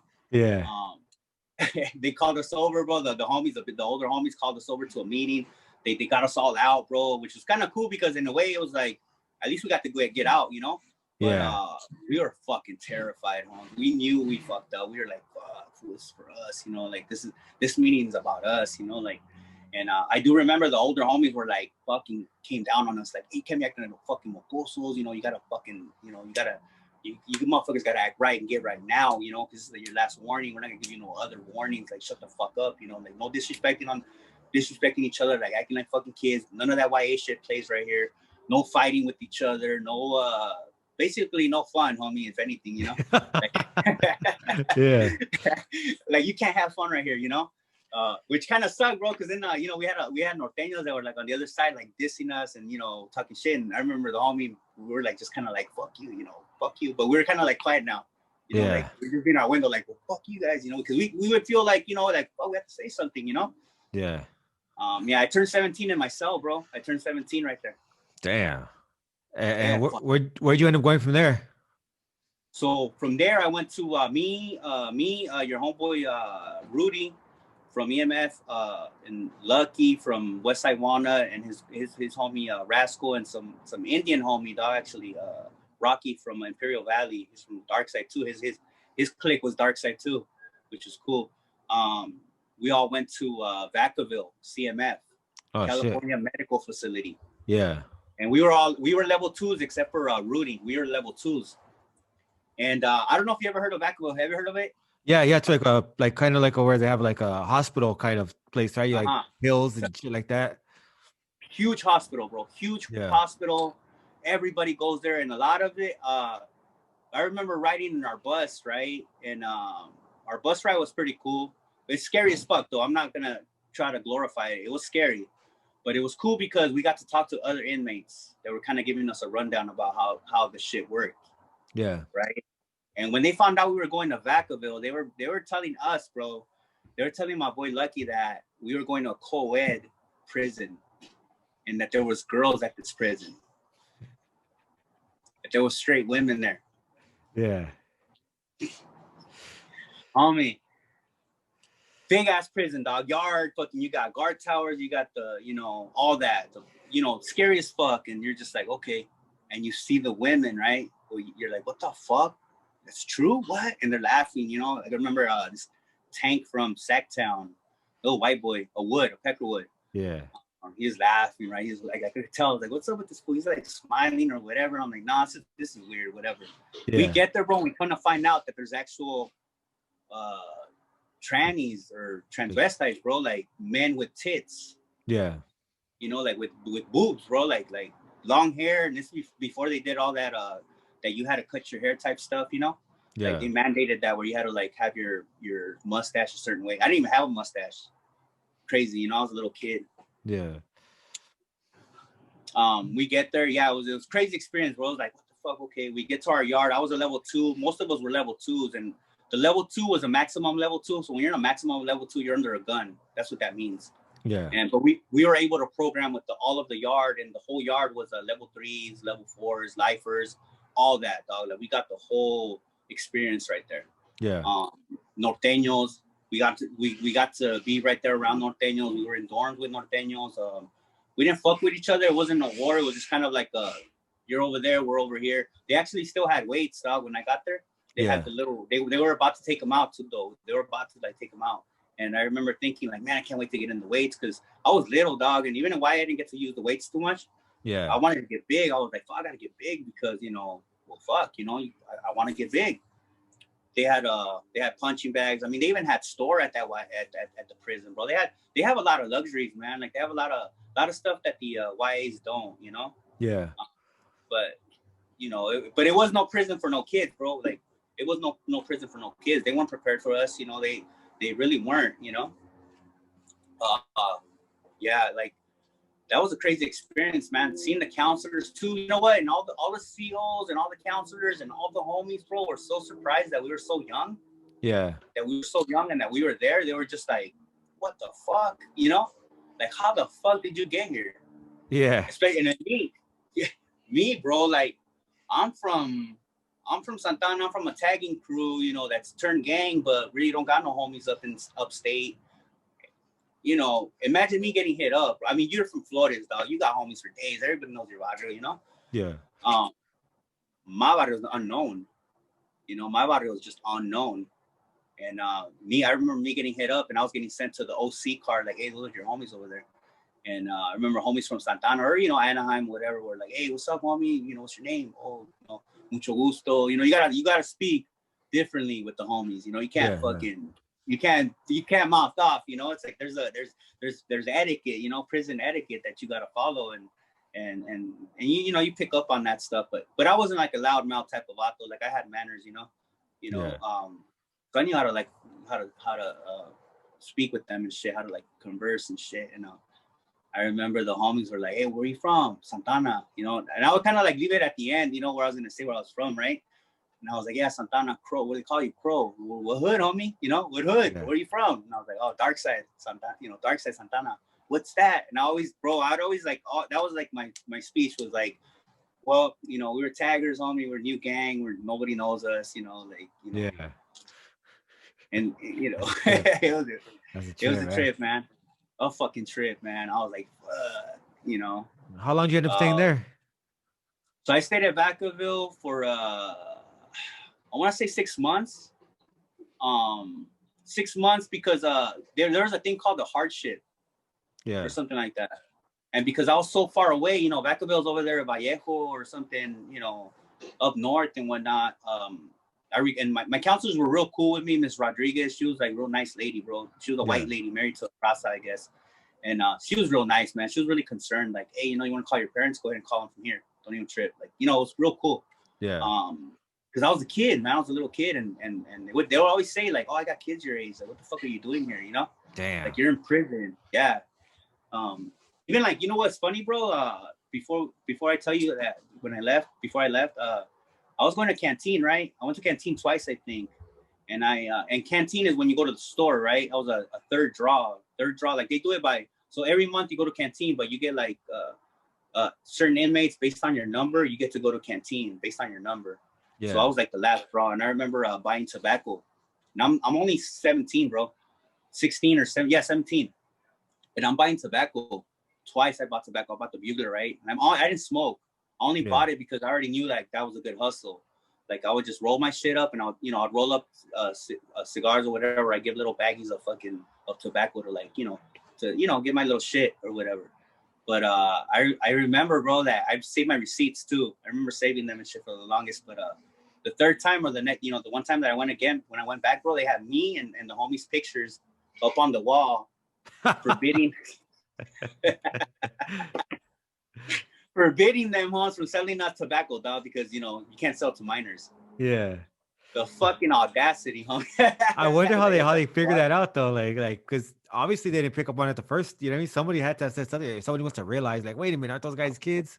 They're kids, bro. Exactly. Yeah. Oh, let me connect this, dog. Yeah, dog. Like it was funny, right? Like.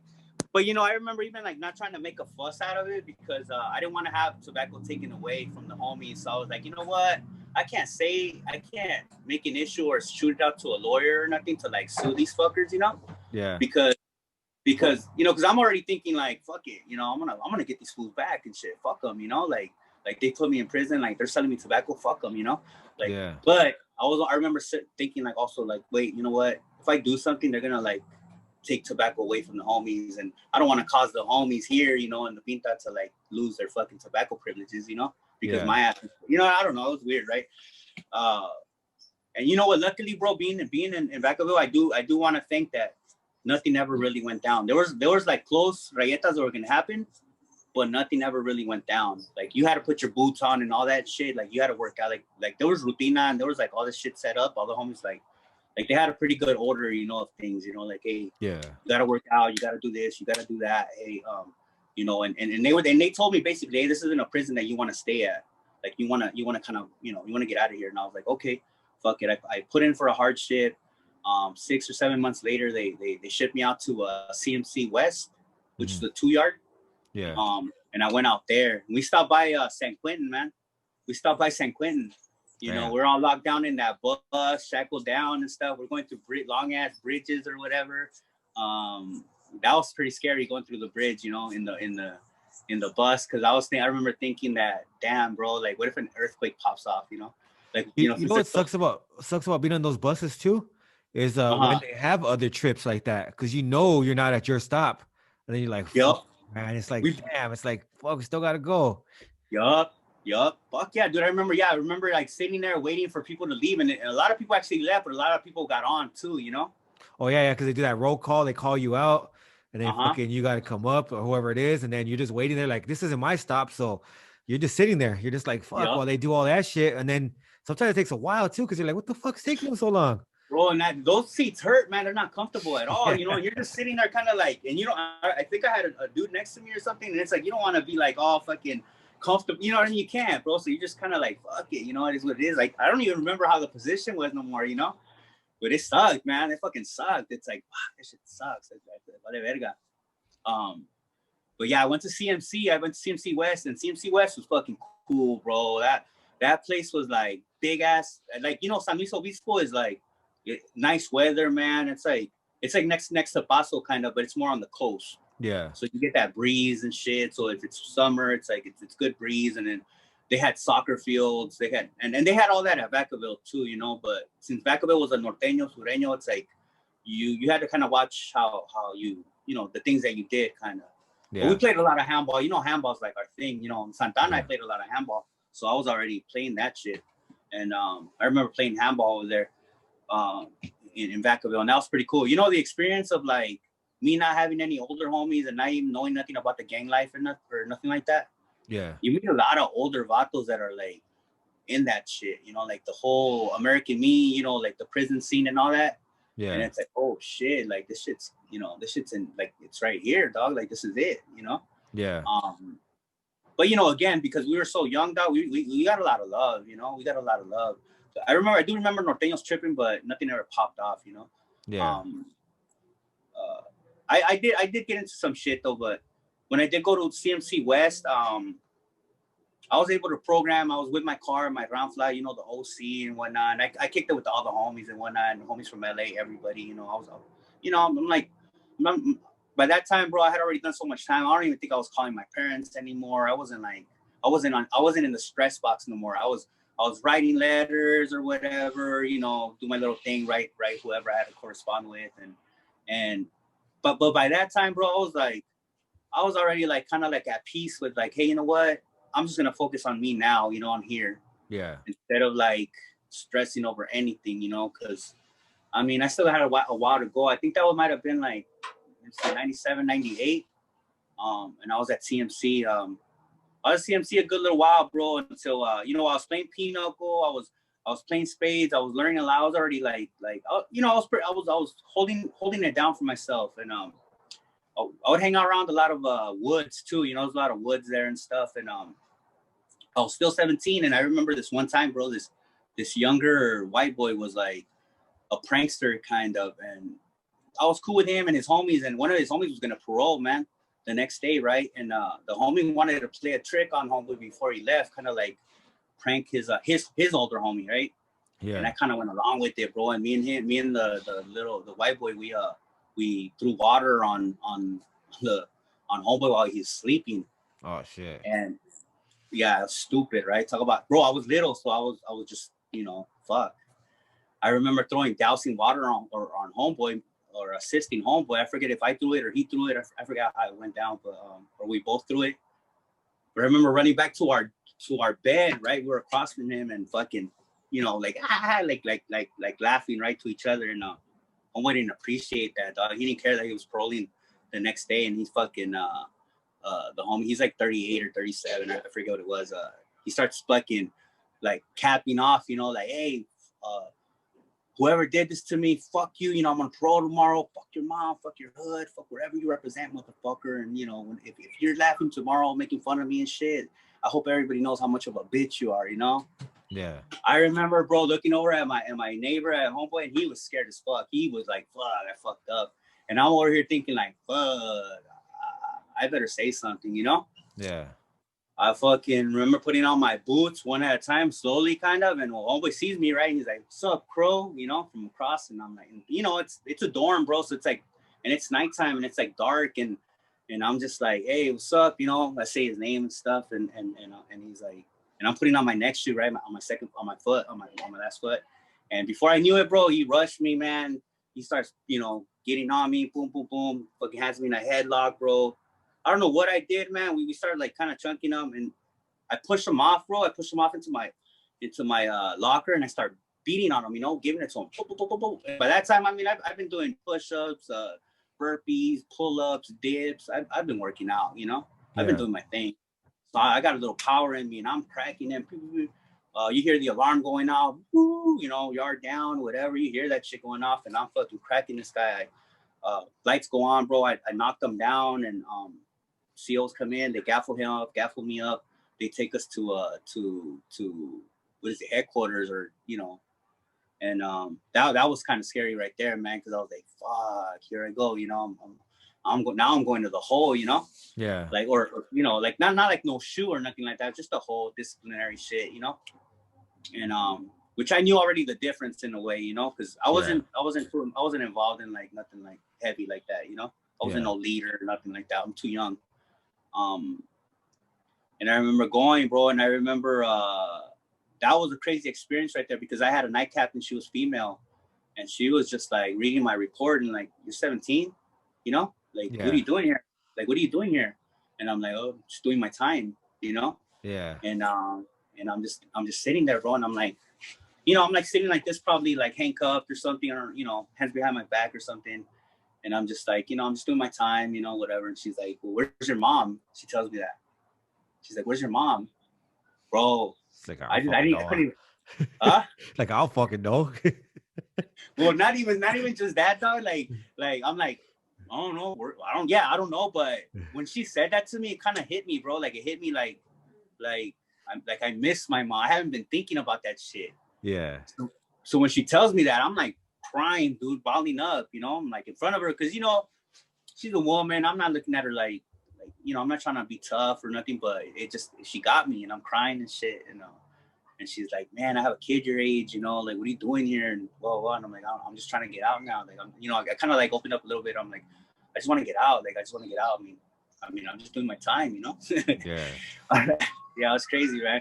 I guess I had beat up homeboy pretty bad, bro. I gave him 2 black eyes and shit. Like, I got his ass pretty good, man.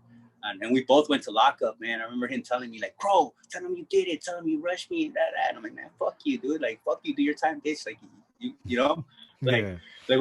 what am I supposed to do, dog? Like, you rushed me. I'm sorry that I did that to you, and that was stupid. But I mean, it was your homeboy too. Your homeboy didn't say shit. Fuck him.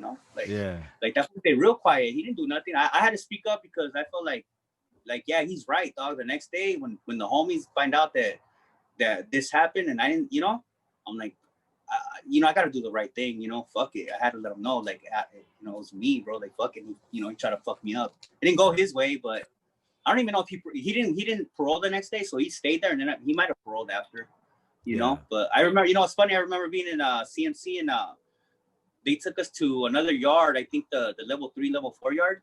Yeah. And outside my window, bro, outside the lockup or whatever, the hole, you could see Suge Knight, bro. Oh Suge shit. Knight was busted at that time. Yeah, he was out in the yard with his people and shit. You could see a fat ass chain on him. He's eating ice cream and shit. You know. I remember being in lockup, bro. And the only reason I knew he was out there because some homie was in the cell yelling like Suge, you know. But R.I.P. Pac, you know, like, you know, and it's a homie, and I'm just thinking like, wow, what a trip, right? Soon after that, I went to another yard. You know, when I got released, I went to another yard in CMC, the 1 or 2 yard, because they have plenty of different yards there, you know? Yeah. I was there. I programmed well. I was doing a lot of art, drawing. I was getting into a lot of that stuff. From there, bro, I got my transfer to Tehachapi. Okay.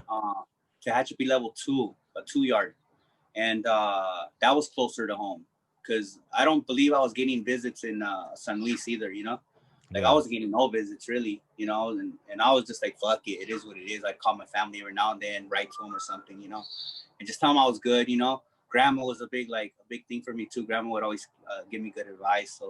So I'd always call from time to time, but because you know over there in prison. The phones are in the yard, bro. Like they're in the yard. All you gotta do is stand in line, and if you have a privilege card, which is a red card, you're allowed to use the phone like anytime and shit. It's something like or blue card. I mean, you had certain privileges based on your card, and it's all based on time and merit. I think some shit. Yeah. And I did go to school. I got my GED. Did I get my GED? No, I didn't. I hadn't even gotten my GED or nothing like that, bro. Like I went to school off and on because you really don't go to school if you really realize it. If you really like add up all the time that you went to school, it's only like it's I really didn't go to school there, man. But when I went to Tehachapi, bro, that was cool, man. There was a bunch of homies there, everything, man. That yard ran like you know, it ran like a yard. It was crazy, man. It was pretty cool, you know. It's cool to see a lot of homies there and just the camaraderie and everything. Again, where you from, homie? But you know what? By this time, my hood had already gotten had already gotten known, you know. Yeah. And a lot of my homies got known, but me, I kind of got lost in the whole like who are you, dog? I've never seen you in the street. Like, nah, I've been busted this long, you know. I've been busting since 96. And but a lot of homies were like, oh, you're Crow. Okay, I heard about you, dog. I already heard about you. You know, cool. What? Fucking crazy. And I think by that time, bro, in San Luis, I had already turned 18. So by the time I got to Tehachapi, I was either 8. Yeah, I was 18. And you know, I got there. I'm already, you know, I'm an adult now. Yeah. I'm an adult. I'm experienced. I actually have more experience than the cats that are coming in because they're first timers, you know. Yeah. And I think they did have M numbers, maybe O or P numbers or some shit like that by that time. So I was like an OG already, you know, but only at 18, kind of. Yeah, because you know you had guys that were A numbers, B numbers, C numbers, and those guys were old school lifers, you know. Yeah. D numbers, I think E, you know. J numbers. Oh yeah, J numbers were big. Which that was you know that was cool. But yeah, being in Tehachapi, I remember getting there, and because I guess I had came in a bus from up north. I do remember this crazy part that the homie came. It was in my dorm, and I guess they suspected somebody being a norteño. Oh shit. And and because I was the youngest in the dorm, and I was new, and you know, and they had asked the OC homies like, hey, you got to put in one of your guys, and you know, it's like, hey, hey homie. I remember the homies telling me, the older homies telling me like, hey homie, sorry dog, dispensa, hey, we need you to hit up this guy and find out if he's a norteño. So if he's a norteño, you know, you guys gotta, you know, pretty much, you know, do this. Yeah, take care of it.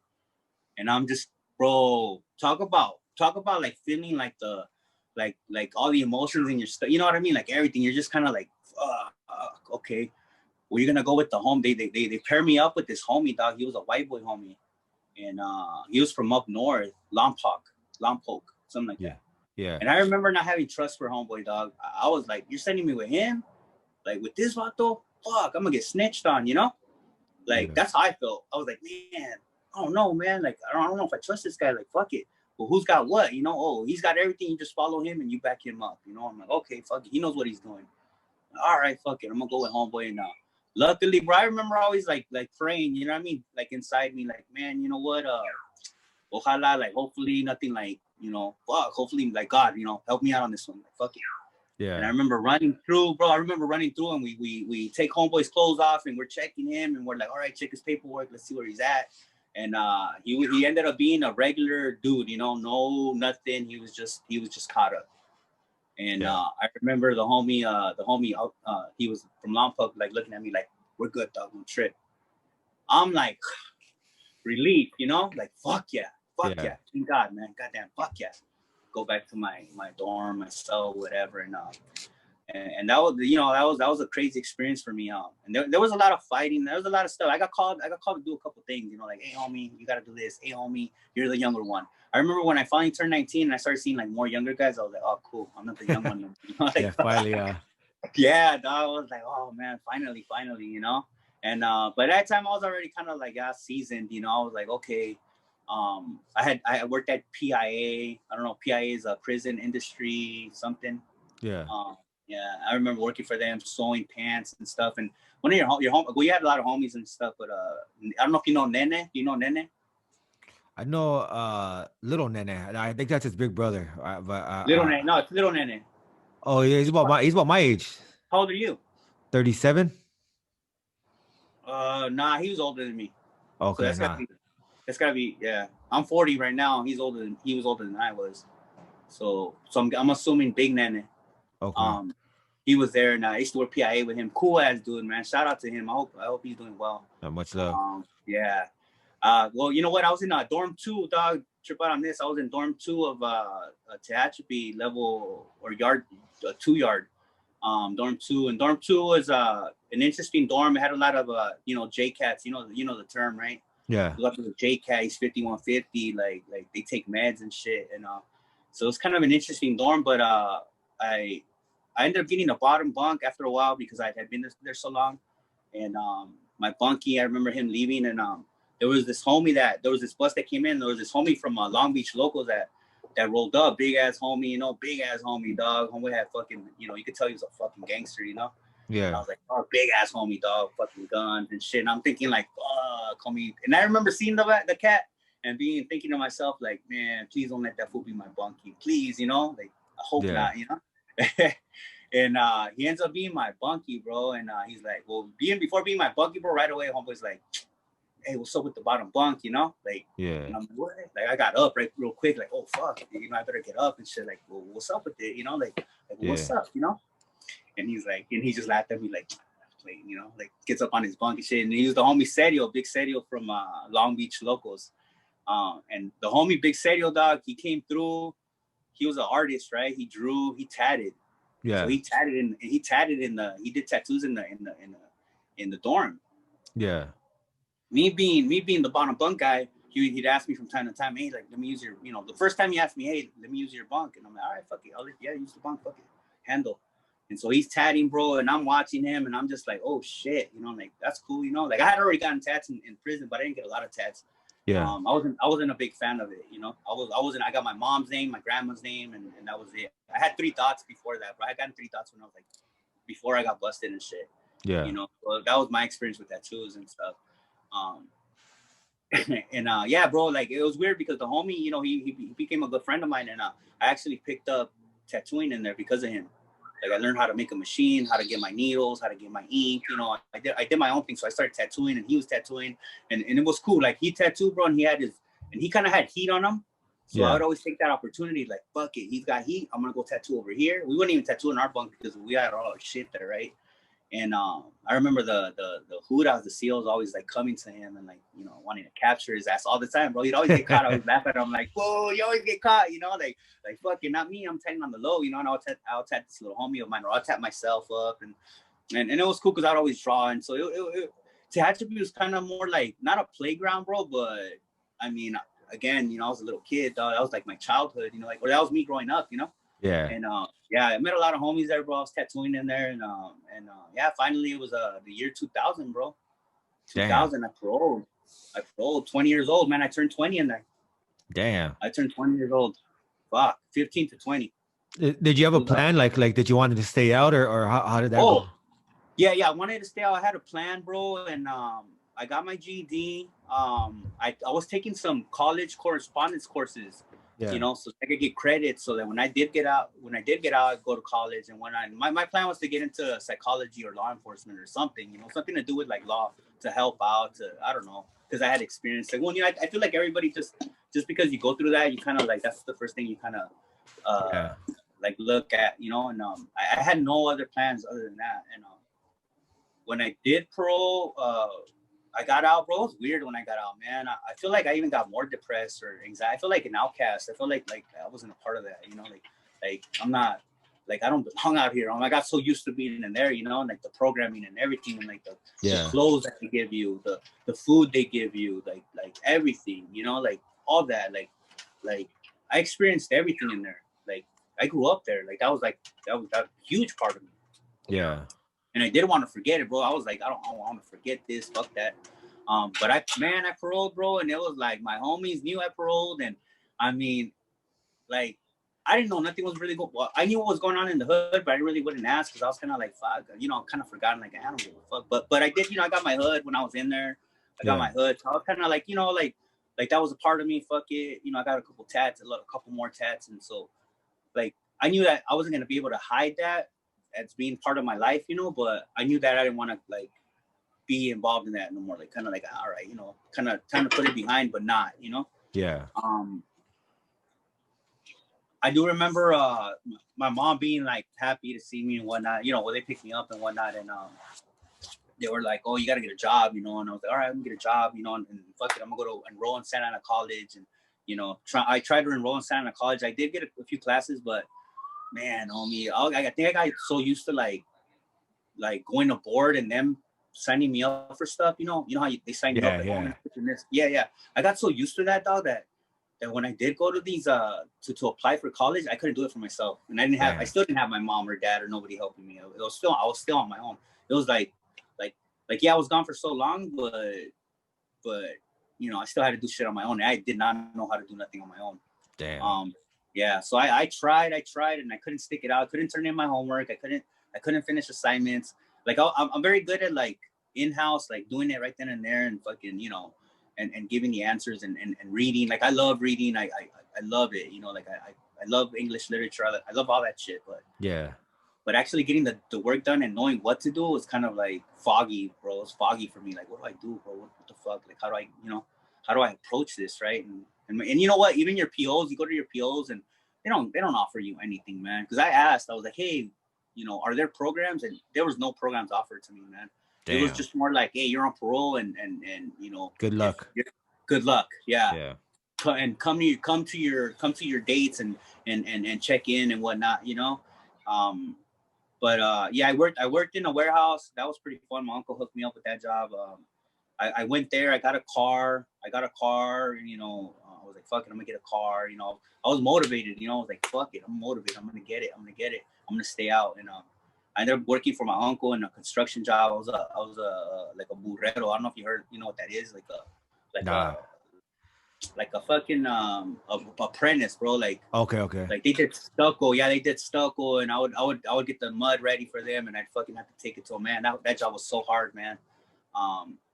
You know, I didn't even really know how to drive, bro. I didn't know how to use a computer. I didn't know how to like, a lot of things I didn't know. I had to learn, you know. Yeah. I had a cousin, bro. He worked for a corporate office, First American. You heard of First American, right? No, I never heard of First American. Okay, so First American Title, it's a title company, and they do real estate. But he was in a accounting department, and he's like, "Hey, I'll get you in the department. Come through." And you remember how I asked the judge, "Hey, can you erase my record?" Yeah. Right. So that nobody can see that. Not even cops can see it. Like cops can't even ask me. Like I could say no, and it won't show up. Like my record's not gonna show up unless it's like federal, you know. Or I get in trouble and then they could dig and then they'll open it up. But I wasn't getting into trouble or nothing. And I got this job, bro. I had to learn how to type, you know, 10 key and whatnot. And I could barely even type, you know, like anything. But yeah, it's crazy. But Simon Russell, man, this guy Simon Russell, my boss, he hired me, man. He's a cool dude. He liked me. He was like, fuck it, you know, bring him on, bring your cousin on. We'll get him in. And bro, like, you know, working in an office was like refreshing for me, man. It gave me like confidence. It gave me like a lot of like a boost, you know. I had so much confidence that I even told my PO, like, hey, listen, I got this job. Don't call me. I'll show up and fucking don't visit me, please. Like, don't fuck it up for me, you know? Like, don't, please. Cause I didn't have no tattoos, no visible tattoos like I do now, you know? And I was just like, you know, please, I don't want nobody to know none of this. So I had to hide like who I was, you know, being in this corporate setting, you know? But, you know, like, I did pretty well, man. I worked there for about 5 years. I climbed up. I became supervisor, night supervisor, something like, and then I jumped from department, and I just learned a lot. And being busted, bro, you learn a lot of the jargon of like, because I was doing default title, so you would learn a lot of like the verbiage of like fucking litigation and, you know, all this shit. And we were doing a lot of recordings, and so I was getting a lot of good experience, man. And I remember getting a Jeep Cherokee, bro. I was like, fuck it, you know, like I'm gonna do my best, you know. But yeah, it was fun, man. It was really fun. But you know, the other thing was that even though I was kind of like, I was staying away from the gangs and all that shit, but my homies were still there for me, bro. And like they were there, and they were just excited about me. They were happy for me and everything. Yeah. But I still couldn't like open up and make my own life with anything, you know, like I was so unfamiliar with a lot of things, you know. So I was hanging out with my homies still on parole, and I was still hanging out with my homies, but I was being very like careful not to like get in trouble. Like, hey, you guys are doing this, that's your fellow, you know, kind of thing, you know. And my homies respected that because they also, I think, because of me going to like prison and whatnot, and me like being the first, and like, not that I wasn't no OG or nothing, but they were just kind of like, oh shit, like that kind of like helped out my esteem or my love, you know, from the homies, you know, or respect or whatever. So they, you know, they understood that I wouldn't come around. I wasn't gonna go meetings or nothing like that. I was like, bro, I don't give a fuck. Like, you know, not that I don't give a fuck, but I do, but I'm not getting in trouble. So that's your fellow, you know? Like, you guys do you do you, but I'm, you know, I was going clubbing, bro. We'd go clubbing when I was on pro. We'd go clubbing, Rosarito, Papas and Beer and all that. That was so cool, bro. That was really cool. Like, we'd always go out there, and it felt good, man, to feel alive again, because I didn't have no fun in prison like that. It was seriousness, you know. Even though I made it sound fun earlier, I didn't get to have no fun in there, bro. No girls, no nothing, bro. I had like very little jail experience. Sucks. That jail really fucking sucks. Yeah, it fucking sucks, man. And you know what? I remember like getting pen pals and whatnot, and it was female pen pals, and I'm thinking like, what the fuck am I gonna do? Go to visiting and like talk to, like, I don't even know what the fuck, you know, like fuck, man. I don't want to write the same letter like, oh hey girl, I hope when this letter reaches you, like, fuck it, I'm out. I don't give a fuck. I'll get a girlfriend when I get out. Like, fuck it, you know. Like, I'm not doing all that. So, you know, and then I was tattooing in there and stuff. So when I got out, word got around that, oh, CrowTats, you know, that's actually my name now, right? CrowTats. My homie said, I wrote to him a letter, sent him some money, bro. He got out, bro. He had plans to tattoo. So he got into a shop, and I would visit him from time to time and shit. But I was doing good in my career. I was getting paid good money. I had a Jeep. From the Jeep, I got an Impala, brand new Impala. So, you know, I was on my way. Yeah, I had moved out of my mom's, and you know, I was doing good, man. And you know, I'd always wear a tie, so everybody would always be like, "Look at Crow, fool, like motherfuckers wearing ties and shit, and like going to work all fucking, you know, PPD's nice and shit. Like, look at that fool, you know." Yeah, it was pretty cool, right? And I mean, I know you said that you were in there, so, you know, like, it was funny, bro, because like when I would put on my my voice, you know, my customer service voice, like, man, people thought I was French. I don't know. They would always say shit like, "Oh, you're so nice, you're so this, you're so that," you know, and it was just like, fuck it. I'm over here hiding like this story of like, man, you guys don't even know and shit. Like fuck it. I'm not saying nothing, you know. I think that the funniest thing that happened to me with some shit like that is I talked to some guy who's in New York. And he's like, I just got out of Rikers Island. And I was like, you got to interact with them, right? So I didn't know what to say. So I was just like, oh, wow, sounds scary. And he's like, I just fucking with them, right? And then he's like, you're probably a college kid. You would have survived one day. And I was like, man, I'll slice you up. You know, you're like, fucking, bro. But you just like bite your tongue or whatever, man. You know? Yeah. I know what you mean, man. I know what you mean. I remember, like, man, you're so right. Like, people do act tough, huh? Like, people act real tough on you, and you're like, tough guys. Like, I'll pop you real quick. Like, I'll pop you, and then bone out real quick to where nobody even knows I popped you. And they're like, who hit you? And it's up to you to rat on me or not. You know, like, are you gonna tell on me or what? I thought you were hard. You know, like, like, leave it alone. You know, like I'm not gonna get involved in that. You know? Yeah, bro. It's like, fool, shut up. Like, I just came from YA. And, I mean, just you saying that you came from YA is like, oh shit, you were in YA, homie? Like, look, YA is tough. Yeah. Hey, dog, I'll tell you one thing that when I went to Vacaville and when I started, like, when I got the love embraced by the homies, Yeah. the whole YA, the whole vibe there, the whole everything, I was like relieved, dog. Like, fuck yeah. Whew, like I could breathe, you know, in prison though. But I could breathe because YA to me was the worst, man, because that gets real was, active and shit.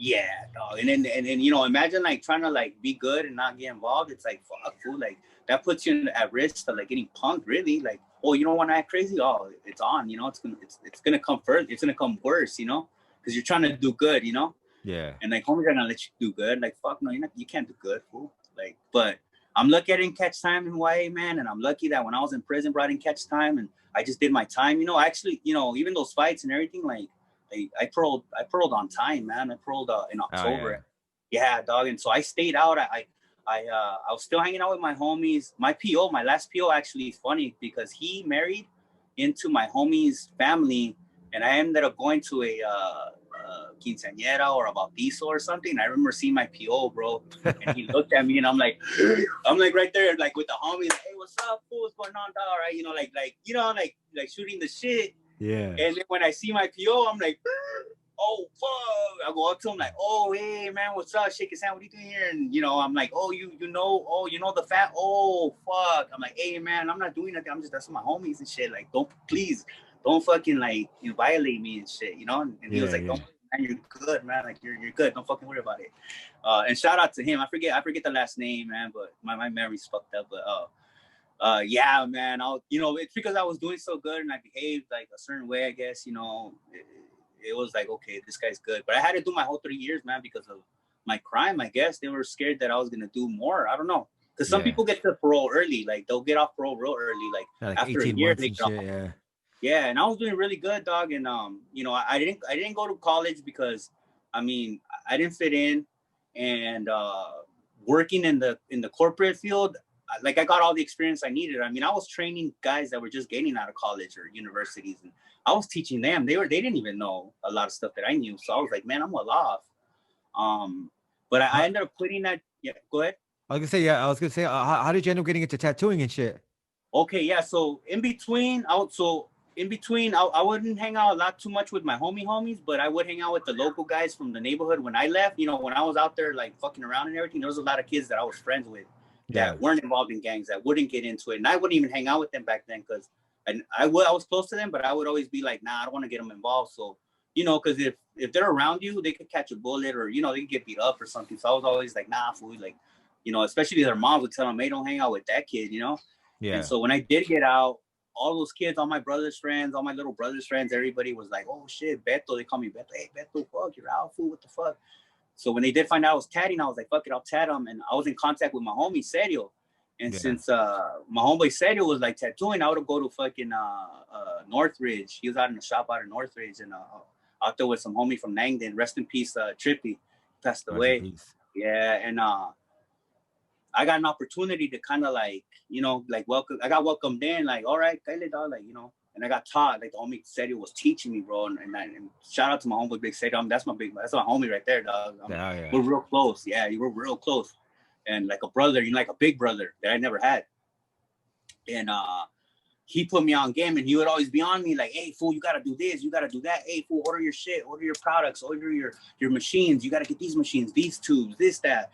And I would go over there, bro, and just kind of like, you know, clean after him and just kind of help him out, you know, because I was like, that's the homie anyway. Because when I was in there, bro, the homie would always like throw spreads. He was a good-hearted homie, dog, and we became real close. So it was like kind of like I fell into that, you know. It was kind of like, you know how I kind of see it, bro, like almost like, hey, dog, like that was like my apprenticeship, kind of like, here's your gift, bro, like, you know, like, here you go, dog, like, this is the best thing you could get out of like prison, you know. Like, this is it. And I really had no plans of tattooing, but being around the homie was kind of like, oh shit, you can make money here. And I was doing pretty good at my job over there, bro, and I kind of fell into some shit, bro, that some unforeseen shit where I fucked up, and I started fucking up, you know, like I started fucking up. Like I didn't really do drugs, bro, but I kind of got caught up in that.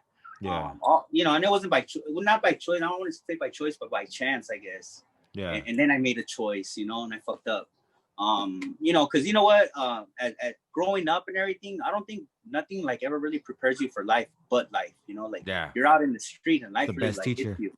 Yeah, and I, you know, I was catching up on girlfriends. I was trying to like date, and I was getting serious with one girl, but I was like, nah, I want to hold it up. I want to fuck around. I want to like, you know, I want to experience more and shit. Like, and so I ended up catching heartbreak on one, and I just was like, fuck it, drugs there. I'm gonna fucking, you know, like pendejo Yeah. way.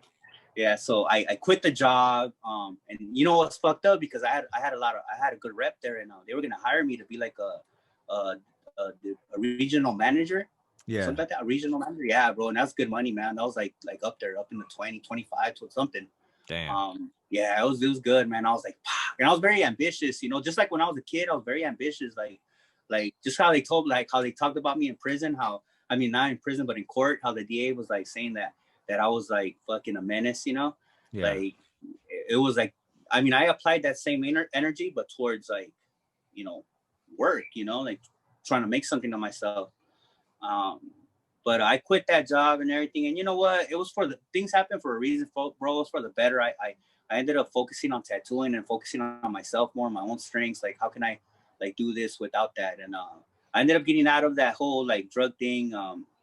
Good, you know, my mom was there for me, man. She helped me out a lot. And I got really into tattooing. Fuck it, I'm gonna get into And, tattooing. I was out in San Diego, and I got into a couple shops out there. and that's And what you do full time now? that's what I do full time, man. I tattoo. I Oh yeah. tattoo. Yeah, it's fucking. You know, I mean, a lot of the homies tattoo. You know that a lot of the homies have Yeah. a Yeah. same background, right? Um, and I got into a good shop, bro. And because you know what's funny, because of prison and everything, bro. Because I knew who I knew. Like I knew a lot of people, Yeah. familiar people that were already in the game, or if their homies were tattooing, I would just bring up their homies and whatever, and they'd be like, oh, well, so and so, wow, cool, fuck yeah. So it would get me into a lot of places, and plus my homies in the hood, it kind of give you like that openness, like that. Okay, yeah, Crow, hey, Kyle, we'll show you how to like do your thing. Yeah. Yeah. So yeah, I was pretty welcomed into that, and I fell into it pretty well, man. And yeah, I established myself, man. And based on like, all my life experience and everything, man. And even in the corporate and the prison and all that. And even, I've always realized that I work hard and I try to get mines. Yeah. I do mines, and, I've been tattooing since, man. Uh, I, I don't want to say that I left the gang life for good, but like, cause I still see homies and stuff, and I still talk to them from time to time, cause I'm in the area still. Yeah. And they'll bring me up AOG, like I don't like that. I go like, fool, I'm not OG, fool. Like I'm a little kid, fucker. Like I'm the youngest one in the fucking, like, but I'm not no more, right? Yeah. But uh, it's the being my experience and everything, I've met so many homies that I was busted in there with them, bro, and they're doing so well tattooing now, Hell and it's yeah. just like, yeah, it's like I just felt good about it, and I've traveled, I've gone to like conventions in other states, in San Francisco too. I've tattooed norteños, right?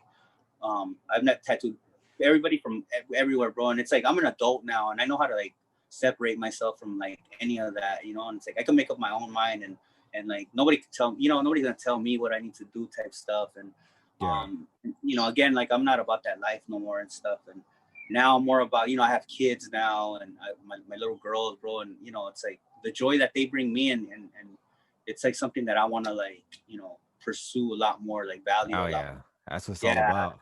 yeah, And right. if you want, we'll share the links on the description, and any links you have to like any of your contact information. We'll share that shit there so people can get in Yeah, contact with you and shit. for sure, bro. Yeah, man. I do. I have a lot of plans for this year. Happy New Year, bro. Oh, happy New Happy Year's. New Year. I didn't even say that, man. Happy New Year 2021. Like I'm happy, bro. Like I've been oh shit, there I throw my shit away. I've been like doing my own little clothing thing. You can see the C right there, the little logo right there. I'm trying to brand myself out. I got, not trying, I'm doing it. Yeah. I got clothes that I've got, wearing a shirt right now that I designed and stuff. Oh, that's dope. Yeah, it's a D and a S, bro, and it's like, I'm trying to play on like, trying to turn a negative into a positive, like that was the click initials and stuff, and I'm just trying to do things a little different, maybe try to inspire homies not to really like focus on the gang or the fucked up, you know what I mean, like being Yeah, busted. that's one thing a homie pointed out before. He was telling me that What we need to do is show the younger generations, not just tell them don't do what I do. Instead, tell them, yeah, do what I'm doing. You Mm-hmm. know what I mean? Go ahead. You're cutting out. I said, we got to tell them like, do what I'm doing. You know what I mean? Like I'm Yeah. making money the right way. Like, do that. Like, don't say, nah, don't do what I do. Like, nah, fuck that. Yeah, do what I'm doing. You know what I mean? Exactly. Like, imitate me, mimic me, like, Yeah. Let and me do show it you. better and do it Yeah. better. Yeah. Let me show you so that you could do it better. You know, like you do your thing now. Yeah, bro. Like I honestly think that that's the reason why I actually like reached out to your channel, because I was like, you know what, man, I'm older now, and like, you know, when I was out there hanging out with homies and I would see little homies, I would always tell them like, hey, don't get in this shit, fool. Like this is not good for you, fool. Like, you know, don't get too caught up in it. But you know, them homies are like, that's what they're thinking about. They want to get in the game. Like, you know, I got out, Yeah. bro. We were taggers. I got out, and the fucking gang grew, and I'm like, Yeah. what the fuck? You know, it's like, oh shit. And now it's a real gang. Now it's more of a gang. It's a more established gang, and you're like, damn, man, like I ain't getting involved with all that shit, you know. But it's like you wanna teach them a little bit better, or not even that, bro. It's like, I mean, I know you're probably just as tired as I am of like always hearing about all the homies going in and like Yeah. wasting Hell their life. yeah. That shit I'm sucks. tired of it. Hey, I go back to my neighborhood, bro, and it's all done. It's all gone. It's all different. It's all like it's being gentrified, which I think is necessary sometimes, because if the people in the neighborhood aren't taking care of their neighborhood, bro, like somebody else is gonna come in and take care of it for you, you know. Well, And that's unfortunate. unfortunately, Yeah. I would always hope they'd put more resources there for them and that, but that's a different topic. yeah, for sure. No, I agree with you on that. But, you know, and I always think too, like they do put different resources in there, and then the homies just fucking probably won't take advantage, or take advantage and do something else with it, right? Yeah. Um, yeah, like, you know, now it's like, you know, I do have my daughters and everything, and I do, like, I think about like their future, and I want better for them. I also think about like, what can I do to like help out? You know, I've experienced so much, and I know so much more that maybe I can help people out. That hey, man, you know what? Like, because I have been seeking kind of like a mentorship. Maybe I can help some kids out. Maybe I can do this or that. I know this Buddhist temple. They or you know, these Buddhist group that I'm Catholic, but this Buddhist group that they mentor little kids, or they help them out with their homework after school, Oh, and that's sometimes I dope. help out. Yeah, it's dope, man. That's real dope. And it's real dope, like to hear about different like cultures and whatnot. And, like, you know, like I love all that stuff. And Yeah, hell yeah.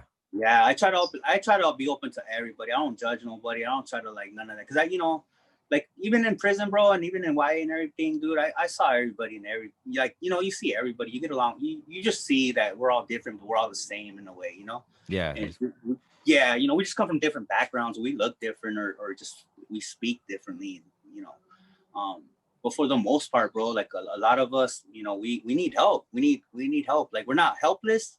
We just need to be shown a way. Like, show us the path, and we'll walk through it. You know, Yes, and that's sir. how I feel. Yeah, that's how I feel. Like, you know what? Especially with tattooing too, because we do like apprentice people, and we do teach a lot of people. So I've seen it. It works. But Hell not only yeah. in tattooing, yeah, like not only in tattooing, but also like in you know what? I picked up like delivery jobs in between, like just to like, you know, because I like to like venture out sometimes. Yeah. And I deliver, bro. I'm delivering like kind of like a UPS kind of thing, like Amazon and all that. Yeah. And that's fun, bro. And if a homie could like, if a homie would want to work and want to like know how can I make money, how can I do my own thing, that'd be a step to take. There's so many different like avenues for people. Like, they don't just have to go work at a Yeah. warehouse and valer dick, you know, and get frustrated and go back in, you know. Yeah, it's like Like, they don't need you to. could kind of use what they call the gig economy. You could kind of use that to your advantage now, where you don't want to stay there. Like, you definitely don't want to drive for Amazon or Uber and all that for the rest of your life. But it's a good way to free up some time for you to figure out your next step and shit, and get a little bit of income on the side while you're doing it. Mm-hmm. Yeah, exactly. And also, you know, like you know, like I would love to help homies out, like, you know, because I know that a lot of homies deal with a lot of issues that they don't even know. Like, Yeah. they're issues that are deep traumas that like we really don't talk about, or we talk about because we confide in each other, but we don't give answers. We don't give the right solution. Like, I know you mentioned something about a therapy. You going to therapist, right? I And went to therapy for years. Yeah. bro, so I recently was like, fuck it, I need to go to therapy, because again, I went through some shit that Mhm. was like fuck, why am I slipping up again? Like, what the fuck? Like, why is this shit coming up again? You know, why am I not like advancing? Why am I not doing better, right? Yeah. And yeah, it just when I hear, you know, and I've been watching, you know, because of this lockdown, I've been watching YouTube now, right? So I guess I'm getting a taste of like how the homies are now in there with fucking their phones and all that shit, right? Yeah. Yeah. Yeah, and there I didn't have no phones. There was nobody had a phone, bro. That's fucking sucks, bro. I did time in the wrong time, you know. Yeah, or else I Yeah. would have been calling people and shit and whatnot, right? Yeah. Yeah, bro.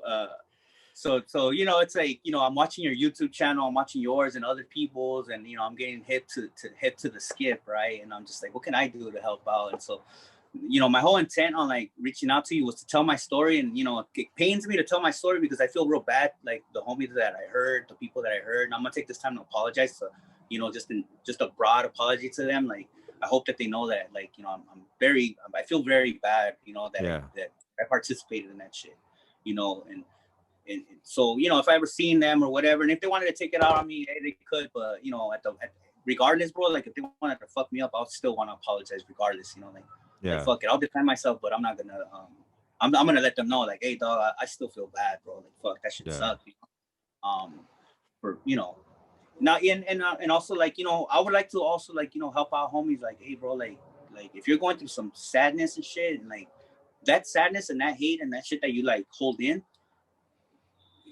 you could end up like hurting somebody else, bro, just because you have a moment of weakness and you can go and take it out on people, right? Like, Yeah. you gotta learn how to like deal with that. And like the therapist thing, it's like I really, really, really advise homies, like, hey, take therapy, because Yeah. If it you got helps, man. you have the It means, helps. yeah. It does, man. And I went to a therapist recently because you can't really talk to regular people and let them know, like, hey, sabes que, like, oh, I was in prison. They don't know. They don't understand that. And with the therapist, she was just kind of like hearing me out, and it made me realize, like, shit, maybe I should reach out to some homies of my homies that I can talk to about these problems, that would know how to Yeah. like answer. And luckily now, bro, like I've been pretty healthy, man. I work out, I do my thing, I hike a lot, I fucking, I try to eat well, especially with my experience with the Buddhists. They're like vegetarians, right? Like they don't really eat meat. Yeah. I eat meat, but and also with tattooing, bro, you got to know that with tattooing, you tattoo so many people from so many different walks of life that, like, you just learn, like, there's different ways. And homies might not want to tattoo, but they might want to do other things. And for them to be successful, they got to really prepare themselves in life. And Oh yeah.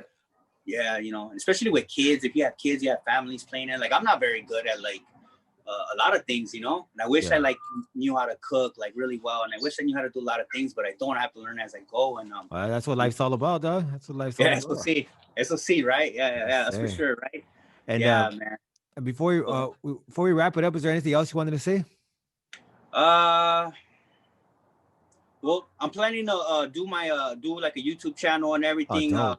Yeah, bro. Now, you know what? It'd be funny, man, if I could like get involved into more things, like when I was a kid, I used to like rap, or I used to like write, and I used to and I've written poetry. I got one of my poems published in a book. My dad was an actor, bro. He just passed away, so rest in Oh, peace to my rest in dad. peace. Yeah, right. Like, but when I got out, bro, I didn't really have like a cool relationship with my dad, right? Like a lot of people don't Mhm. like you don't realize that the separation that you'll have with your parents, especially because you're different. But now I want to do a lot of things different. So if I go by CrowTats, right? It's I'm on Instagram or Facebook, but CrowTats, and I'm gonna push it out. I'm gonna push my brand. I'll probably reach out to you maybe in the future again. Maybe I can promote and help you promote as well. Kind of Well, yeah, for like sure, G. network with more homies that are doing things that are like-minded homies, and hopefully get into music, hopefully get into a lot of stuff. And I just want to let the homies know that that uh that that there is a way for them to better themselves and everything. They don't all have to go to school. You don't have to go to school. You don't have to get a degree. But if you do, get it. Get it. Fucking, more power to you, por favor. Oh, yeah. We don't have we're very highly represented in prison. We have a great influence there. We're very like we're in there. Like Yeah. we've established ourselves there. But let's establish ourselves in our cities, in our communities, in places of power. And not only that, but just in our communities, also like take care of your elderly, take care of the kids, make sure that they're good. Like don't allow the shit that happened to us happen to them, you know? Yep. Yes, sir. Yeah. And so I would really like, for more homies, talented homies that are really like, you got the potential, right? Like to like pursue your dreams, bro. Like, it's not always like, it's not like a dead end, it's like, there's more to life, Oh, um, yeah. you know, just get with yourself and get with your family. You know, reach out to whoever or whatever, and push yourself. But you know, also I want to say that to all the homies that I was busted in with them, I don't think I thanked them enough, man. Like, I want to say thank you to everybody that I was busted in there with, you know, because That's right. yeah, bro, like, muchas gracias for like schooling me, for looking out for me. Hold on, mommy. For schooling me, everything, for just showing me, for letting me know, bro. When I before I paroled, I remember the homies telling me, like, bro, like they like gave me a good little lecture, which was like, hey, homie, you don't belong in here, homie. You're gonna get out now. Por favor, please don't come back in here. You're not like us. Yeah. You know, you're not like us, dog. You gotta stay out, homie. Like you don't want this shit for yourself. You don't want this life. Like this isn't for you, homie. Come on, you had a bad experience. Because you know, a lot of people always say, and these friends I tear up because I always think back about it. Because a lot of the homies that I got busted with, bro, like the young ones that I went to from YA to prison, they had life. They had life. They're still in there. I'm 40 now. I was 20 then. So I was 15 when I went in. They were like the same age. So they're what, 40? I don't know, whatever, 25 years now. Damn. Right? Is that what it is? Yeah. And they were kids, man. Like, who knows if they're gonna get out or not? I'll be right there, baby. Okay. All right, but yeah, man. So anyway, I want to say to the homies, thank you to the homies from the sur, the south side, you know, for looking out for me, for showing me, for showing me the love, and hopefully that you know, that if they see more of me or whatever, that they know that I took that to heart, and I did my best to, like, you know, to make them proud as well, you know. Because yeah, homie, like, you know, it's always like I see a lot of homies like you, and I don't know you, you know, I don't know you personally, but you know, I could feel the familiarity, you know, like the camaraderie, like on instantly, you know. It's like, okay, what's up, homie? Like, yeah, like you know, if I knew you and I'll talk to you for a little bit, I would know right away, like, well, that's my homie. I already know, like, what's up, dog? Like, you know, so yeah, for me, you know, it's like I want my the raza, you know, the Chicanos or the whatever, us to like just do better, you know. I would love for that to happen. So if I could do I'm gonna do my YouTube channel and everything, and they're welcome to, like, please follow, subscribe, and do all that, and hopefully I can like produce good content, man. Maybe He'll you do know, it, dog. He'll do it. Yeah, I would be down to link up with you, bro. Like, network and everything, man. Maybe get a rap or something in there. I don't know. I'm talking let's to do one, it. but fuck it. Might as well put it out there, you know. I love let's music. Do it. Yeah, mommy, you guys want to come in? These are my daughters. Come here. Come on, mommy. Just say hi to the guys. Say, this is Juliet, my little daughter, and Bia. You know, like I'm a family man, and my little baby, she went somewhere there, you know. So, you know, yeah. So there's, you know. Yeah. Get out of here. Well, I'll bro, let you get to your family, dog. Appreciate you taking the time to chop it up with us. Yeah, thank you, thank you, Cricket, man. Thank you for everything that you're doing, bro. And man, I love your show, man. I Keep appreciate it up, that, bro. dog. And I'll link up with you, bro. And you know, we'll do more, hopefully, man. And shout out to everybody from Santana, everybody from Anaheim, OC, LA, SD, Imperial Valley, IE. You know, everybody out there, all the homies. Much love. Yeah, much love to all you guys, man. So happy New Year, guys. Happy New Year's. And with that, we out. Peace. Peace, bro.